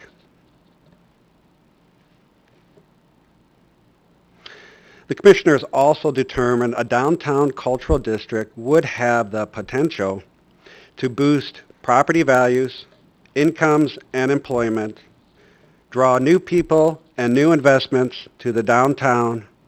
It would also stimulate innovation, creativity, and diversity, and may even provide new uses for old buildings. Lastly, the Commissioners asked where the boundaries would be for the downtown cultural district. This map before you today illustrates that map. The businesses and the organizations I have listed to the side are simply there for points of reference. That is all I have. Any questions? Questions? This is too easy. Oh, that's all right. We haven't asked for questions for you yet. Well, let me just say, Merrill and Julia, thank you very much for stepping up. Mr. Gleason, I think you were absolutely right in saying something about how long this has been on the table, wherever it was. And I think it was probably under the table because nobody's talked about it for over 15 years. What you see up here is, I think, an opportunity for Bloomington to move forward in the cultural and the arts and whatever else comes in. We're starting small. We think it can be a big deal. I'd like to ask for your approval. Thank you. Questions? Councilwoman Boland. May I interrupt you, please? I would be amiss if I didn't also point Well, out, I don't necessarily expect an answer because I didn't ask this beforehand, but there's zoning going on or has already been passed, and I just wonder how that intermingles with this cultural outline. But let me throw that to Jamie. He's Okay. involved in this for a long So, I was going to see if there's anybody I could throw it to in the back, but there's not right now. So, as it was explained to us from community development, because I didn't see, oh, Bob is back there. And Bob, if I say this wrong, correct me, is that this is a zoning overlay. It's, as of right now, it gives the community development the potential to do things with that overlay in the future, but does not create anything right now. So anything that would happen would have to be approved by the council. But for right now, the single biggest thing that the Cultural Commission wants to do with this is we want the ability to pursue state and federal grants where available, because we have all been paying into state and federal taxes, and we would just like some of our money back. So there's pools of money that are out there. We want to go after some of that to increase public art, performance art, and everything in between, if we can. But right now, the lack of a formal cultural district is preventing us from even going after any of those opportunities. the credibility issue. Did that answer your question? Yeah, well, I'm in favor of this, having boundaries and determining, what our cultural district is in the city. And the main reason is for the money, getting money. I guess I want to make sure that it's not going to affect businesses that are other than art or cultural. And that's just my main concern when it comes to zoning. I think Jamie answered that. This is Okay. Okay. Thank you. One more thing. There's someone in the audience that I didn't know was here. Carol Ringer has been involved in this forever. Carol, thank you very much. Okay. Alderman Millamboy? So Jamie's brief presentation was a perfect segue to my question. So I wanted to know, when can we anticipate those grant requests from you? So when are you going to do that? Are you going to Make this a cultural district. Okay, awesome. And then what areas do you envision requesting grants for? I don't think we've attacked that yet. The purpose of this is to get the ordinance passed, and then at the next meeting, I'll probably dig in with both of you. All right, thank you. Alderwoman Painter. Well, thank you very much. I think this is a great idea. It's been years in the making, and I think that getting grant money is just wonderful. Is there a motion on the table?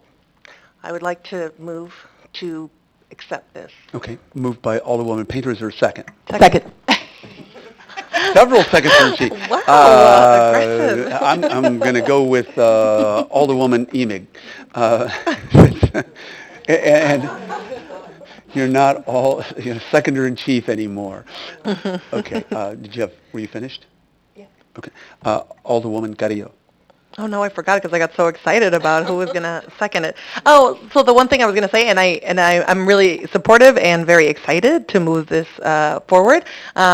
And just as a next step, and maybe just to plant the seed, would really like to see this group collaborate with the folks downtown I want this to look like a cultural district. So I think it's important that we're moving this plan along, but if just the people in this room know that that's a cultural district, then I think that will be a miss. So I am really looking forward to working with you all to find inexpensive and fun ways that we can spruce up this area and make it really come alive and be recognizable to anybody as a cultural district. So that's just something that I am committed to and very excited to be working with you all on. So Jen, how are you going to do that? Let's paint some. Are you going to support? Sure am. Count on it. Alderwoman Bray. Thank you, Mayor, and thank you for this. Very supportive, and I will vote in favor of this. But I do have a question, and it's in relation to, and sometimes I'm not the best map reader, but as we look to the far left, which would be that southwest corner, I'm thinking that the arena is not included. Is that correct? It is. It is included. No, you are correct. It is not. It is not included. By intent. Okay, so could you talk a little bit about that and maybe explain how it Sure, it the doesn't... reason it's not included is that we made the decision to start small so that we could present something that could be successful right away. Once you start with a big picture, I think you run some serious risks. That's not a risk that we decided to take. Well, thank you for that. And would you think then, once you launch, this gets launched and grants start flowing and money starts coming in and we start to get some successes, that you would double back and entertain incorporating the arena into the cultural district? I think that could be looked at. Mm-hmm. Okay. All right. Thank you. Alderman Melampwey. Yeah, just with regards to funding, I just wanted to say something that I forgot, but I just want to not only commend you for what you're doing, but just the city and the community at large, because it is my impression that lately we're starting to build a culture of partnership, with different groups. Philanthropy, I can think of Harmony Park is one, where we, the city went out and worked with other groups to try to get additional funding for the park.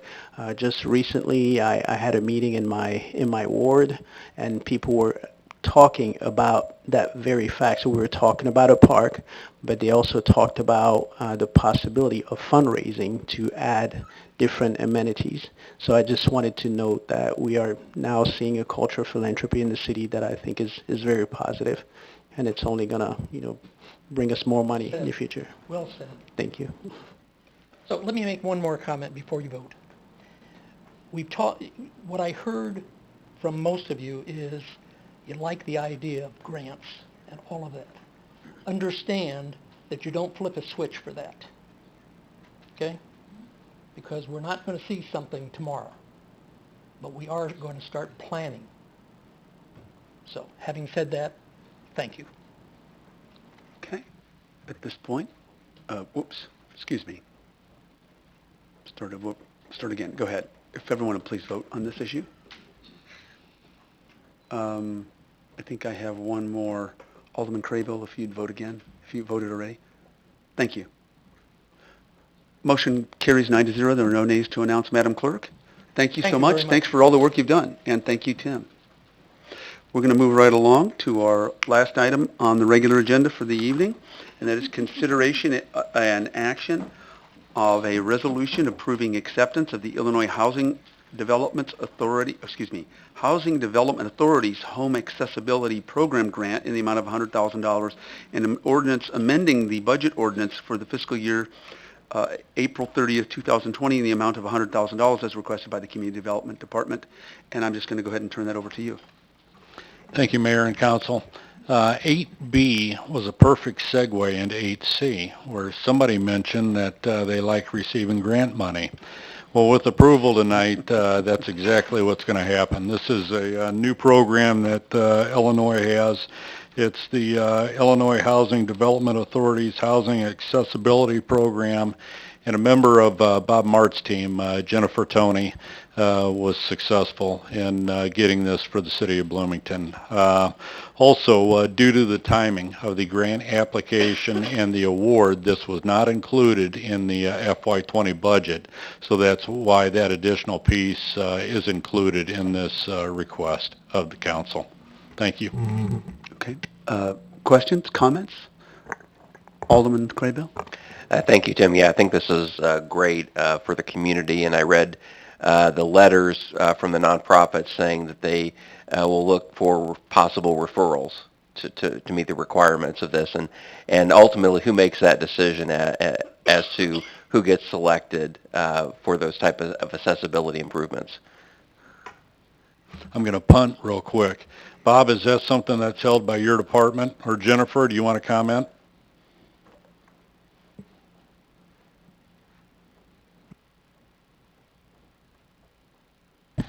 I have a meeting that we're going to schedule the middle of June to sit down with those referring partners and ask them how they feel the best way for us to accept those referrals is.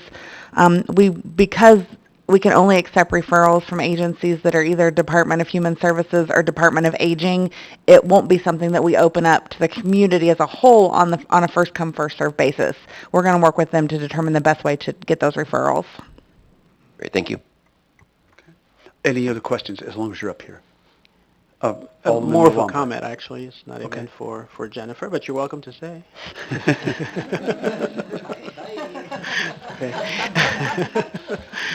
Okay.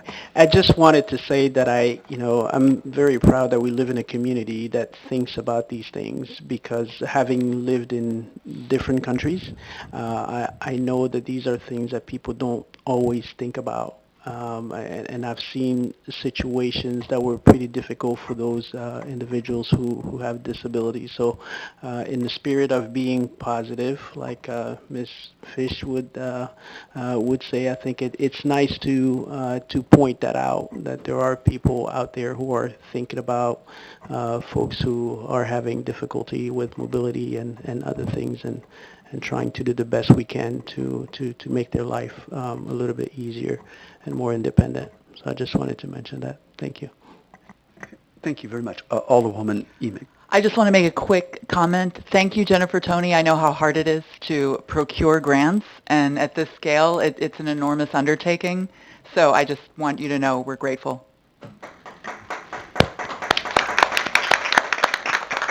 Thank you. I think under those circumstances, we're waiting for a motion.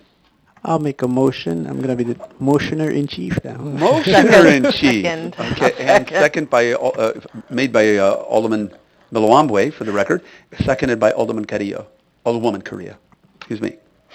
And as long as there aren't anything other questions, if everyone will just go ahead and vote. The motion carries 9-0. There are no nays to announce, Madam Clerk. And I'm going to go ahead and turn it over now to our city manager for city manager's discussion. Thank you, Mayor. I'm going to call Scott Rathman, the Finance Director, to the podium, and this is our monthly Finance Director's report. Again, 30,000-foot view of our current fiscal year, but also we can drill down as much as any of the council members have questions for. Scott? Thank you, City Manager Gleason. Obviously, the fiscal year is over from a calendar standpoint. But it is not over from an activity standpoint. We still have sales tax revenues to post. Those are on a 2-month delay. So I just want to emphasize we're close to the end, but tonight's presentation is still preliminary. My plan is really to cover year-end probably over the next 2 months, because the activity for 2020, especially from a revenue standpoint, is going to be delayed into August. We won't be seeing those sales tax revenues. Even our local taxes aren't due into the city by the 25th of the month. So, I mean, it's past the 25th right now, but we have to, collate those and make sure everyone's paid and get that posted. So even those are in transition right now. I thought since, we have new members on the council, I would spend a minute or so just kind of going over the layout. Even at this late stage of the game, I've changed the formatting a little bit. The typical framework of these presentations, we focus on the general fund. We start with the major tax revenues, which most of that posts to the general fund. Then we review the income statement for the general fund, and then make a few comments on the enterprise funds. Going just from my left to right, annual budget, year-to-date budget, year-to-date. So that is the cash that is posted through April. So you're going to see a year-to-date variance for the budget, prior year variance, your percentage, and then the number of months collected. So that's a column we wanted to add just to highlight the fact that we're always on a delay for our revenues.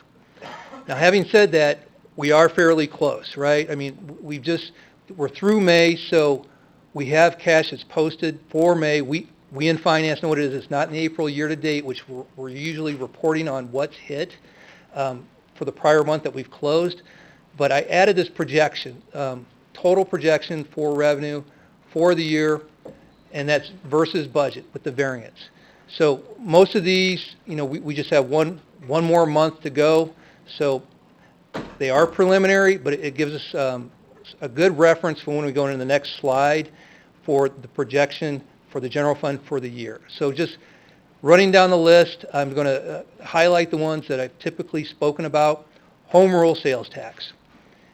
We had 7 months where we were beating budget, 7 months in a row. Now, unfortunately, we've had 4 months in a row where we've been under budget. So for the projection, we're assuming we're going to be slightly under budget for the final month. Right now, we're at a $479,000 under budget. Coincidentally, after 7 months of positive results, we were $480,000 ahead of budget. So it just kind of gives you an indication of some of the things we're dealing with as far as projections go. I'm going to skip down to the local use tax. It's the second from the bottom.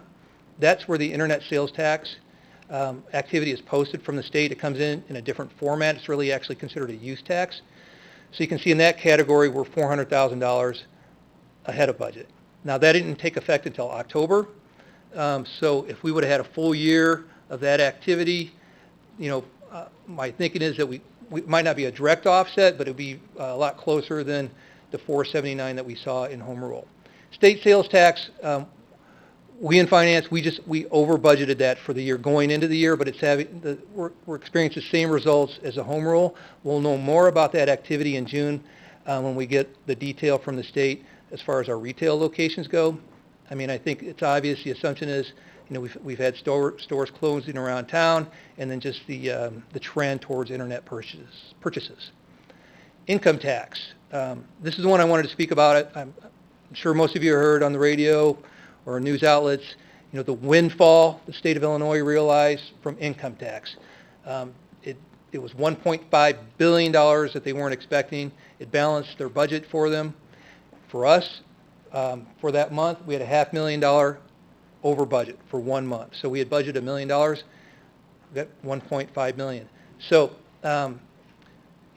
fortunately, the income tax offsetting the sales tax, revenue is kind of one of these things. For us, it's evening out. The next slide will show you we're coming in way under from the expense standpoint, but revenue, we've got sales tax under, income tax over.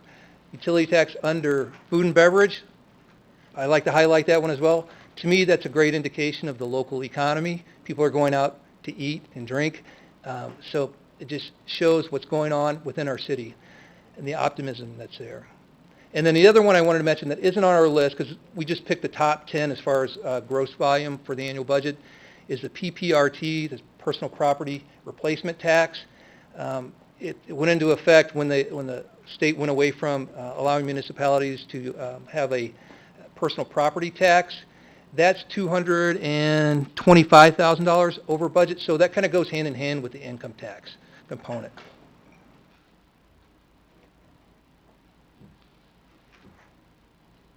The general fund income statement.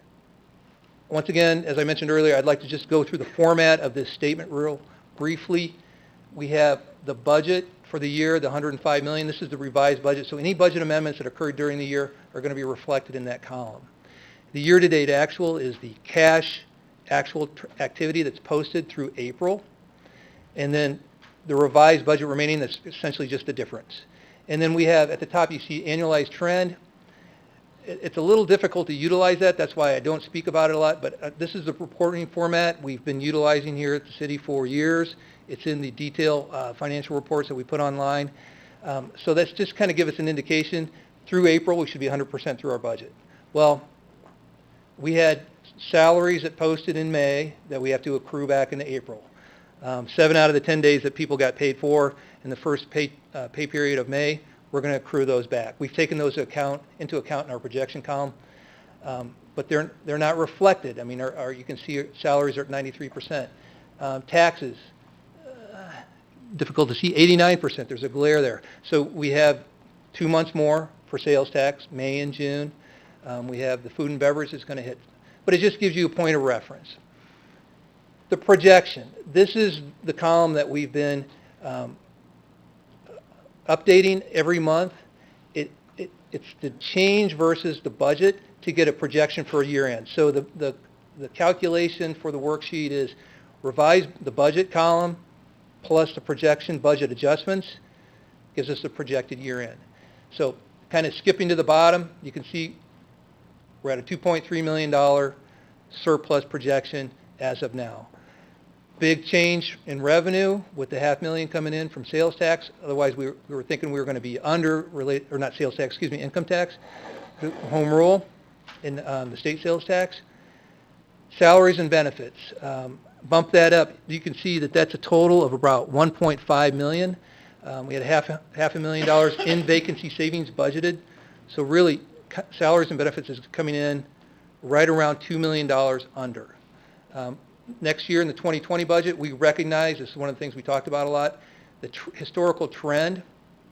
It's difficult for us to fill positions, we're finding out. I mean, that's part of what one of the agenda items earlier in the evening was about with police and fire. 70% of that salary and benefits under budget is related to police and fire. But going back to what I was saying, we're recognizing that historical trend in the city that we come in under, and we utilize $1.25 million in the 2020 budget for vacancy savings. So if anything, that number, it's got a lot of different meanings to it. Difficult to fill positions, but when it comes to reviewing it versus next year's budget, it gives me confidence in knowing that, that trend is still intact. Now, I was having this discussion with Jim Karch before the meeting. The next line I want to highlight is contractuals, $1 million under budget. Well, a lot of that has to do with professional development, which is training. We were talking about this, when you're understaffed, people find it difficult to go do training. And obviously, other line items aren't going to get spent as well. That contractuals line, almost $14 million in total budget, that's 500 accounts in our budget. So there wasn't any singular account that was just, that made up half that, but I put some of the highlights out to the right. Oh, I forgot to mention, I didn't label the column out to the right, my mistake. So those comments are related to the projection budget adjustments. So you can see where the very first one says liquor license increase, that's related to the additional $108,000 on that line item. So going back to the expenses, BN Advantage 2019, the original budget, I believe, was around $363,000. It was lowered, and so we had $240,000 savings for that line item. That was a substantial singular account, so I thought I would highlight that. The principal expense, interest expense, I've spoken to that before, but I just wanted to highlight that for our budget process, we're paying cash for equipment, unless like next year, we budgeted $1.9 million in cash for equipment. But for 2019, everything was put into the capital equipment budget. For 2018, the same thing. We're buying all that equipment during the year, then we go out for the capital lease in the fall of the following year, so that we're not borrowing for equipment that we think we're going to buy. So when we're going through the year, we're doing the budget for the next year. I mean, you guys just went through that, most of you, or half of you at least. So there still leaves a good deal of the year that we have left by the time we finalize that budget, or pretty much lock it down. We're locking it down in January and February. There was a hold put on equipment purchases in 2018, so that budget got locked in, but we didn't end up buying all that equipment. So that drove those two line items. Transfers out. Wanted to highlight this. Transfers out is a line for subsidies that go to other funds, and one of which is the arena. Venue Works came in $292,000 loss for the year. The budget was $495,000, and I think the most recent projection that they put out themselves was a $335,000 loss. So that was a big switch from, I'm not doing that, so mystery mouse. So a positive right there related to the arena fund also had an effect on our surplus projection. Again, preliminary. The budget manager and myself spent a lot of time this week going through each of these categories and reviewing a lot of the detail. There could be some back dates, some invoices that come in people aren't aware of. The word is put out to vendors, get your invoices into us, but we could still see some residual entries coming in. And that's why I think the best move is for us to review April for the next 2 months, or not April, year-end 2019 for the next couple of months before we jump into 2020. Enterprise funds, we keep this really high level. I typically would just like to highlight the revenue trends.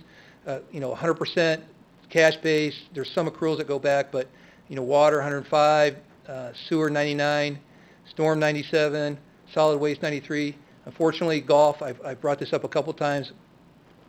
Golf is under plan. It's at 82%. It was at 84% last year. I mean, the weather is driving that, but we had a planned use of fund balance. I put that in there, $130,000 for golf for the year.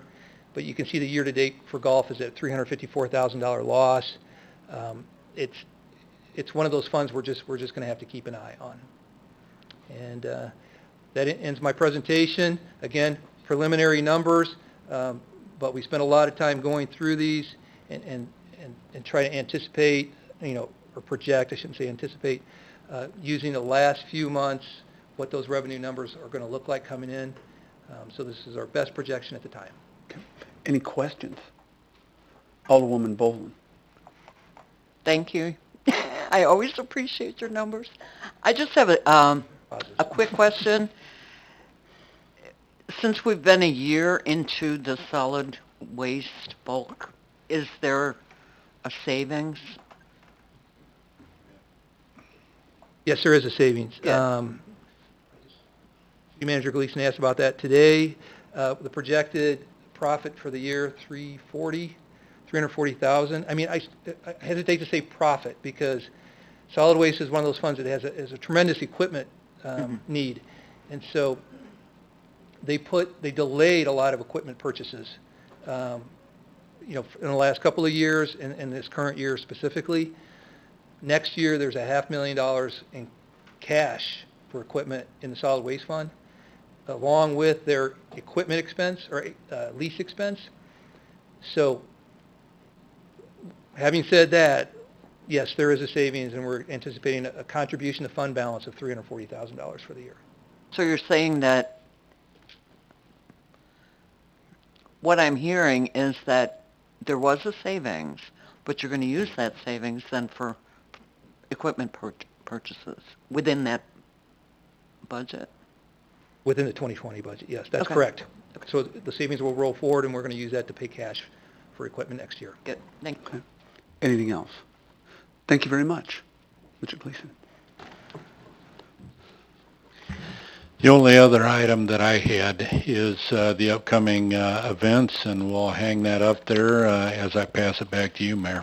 Okay. Thank you very much. The only thing I wanted to do was to thank the people who participated in the Memorial Day Parade. Appreciated that. We had by ordinance, we made sure that there was no rain until we were done with the parade. So anyway, thank you very much. Aldermanic comments. I'll start from Alderman Thank you. Yeah, so Jim, if you don't mind to come on up real quick here. I sent you a note earlier about train horns, and you had sent me back some of the information on the website. I just wanted to take a moment to talk a little bit about that. I've recently gotten some concerns about train horns in the quiet zone and what the city can and can't do in that arena. And so it's always nice to have a quick, 1 minute, I guess, quick session here about understanding what we can and can't do in that space. So very briefly, in November we did start a train horn at quiet zone in the city of Bloomington, but only for Union Pacific Railroad. As you recall, Norfolk Southern, it did not have the same improvements that the Union Pacific rail line had as part of the high-speed rail. Well, all along some of the concerns are, well, now quiet zone, there should be no horns ever. Unfortunately, that is not the case. There's still, even the quiet zone, the protocol still allows for the operator, the train operator, to sound the horn under federally regulated conditions of safety. If they see certain conditions of construction, people within a certain proximity to the crossing, issues like that, and even on their private property of their yards, they have the ability to do that. This isn't City of Bloomington regulated.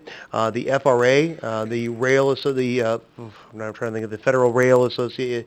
Yes, they regulate that process.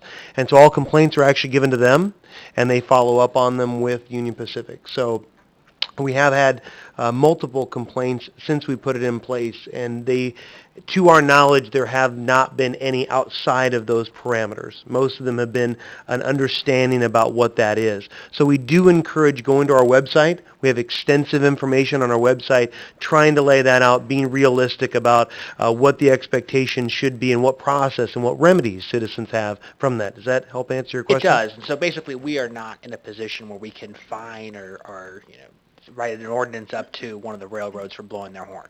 That is correct. Thank you. Alderman Boland. Yeah, I just want to share that I attended the Education to Employer Summit, which is about a week or two ago, and there's a lot of exciting things going on in the high schools to prepare students for employment locally, and the people in the audience were business owners, and they seemed to be very attentive, so pass the word around that this is available, or, to the business owners, that they should tie into this. So. Cool. Thank you. Anything else? Oh, Alderwoman Bray. I just want to make mention that Beth Oakley sent out kind of an engagement email and save the date email for folks for IML in September.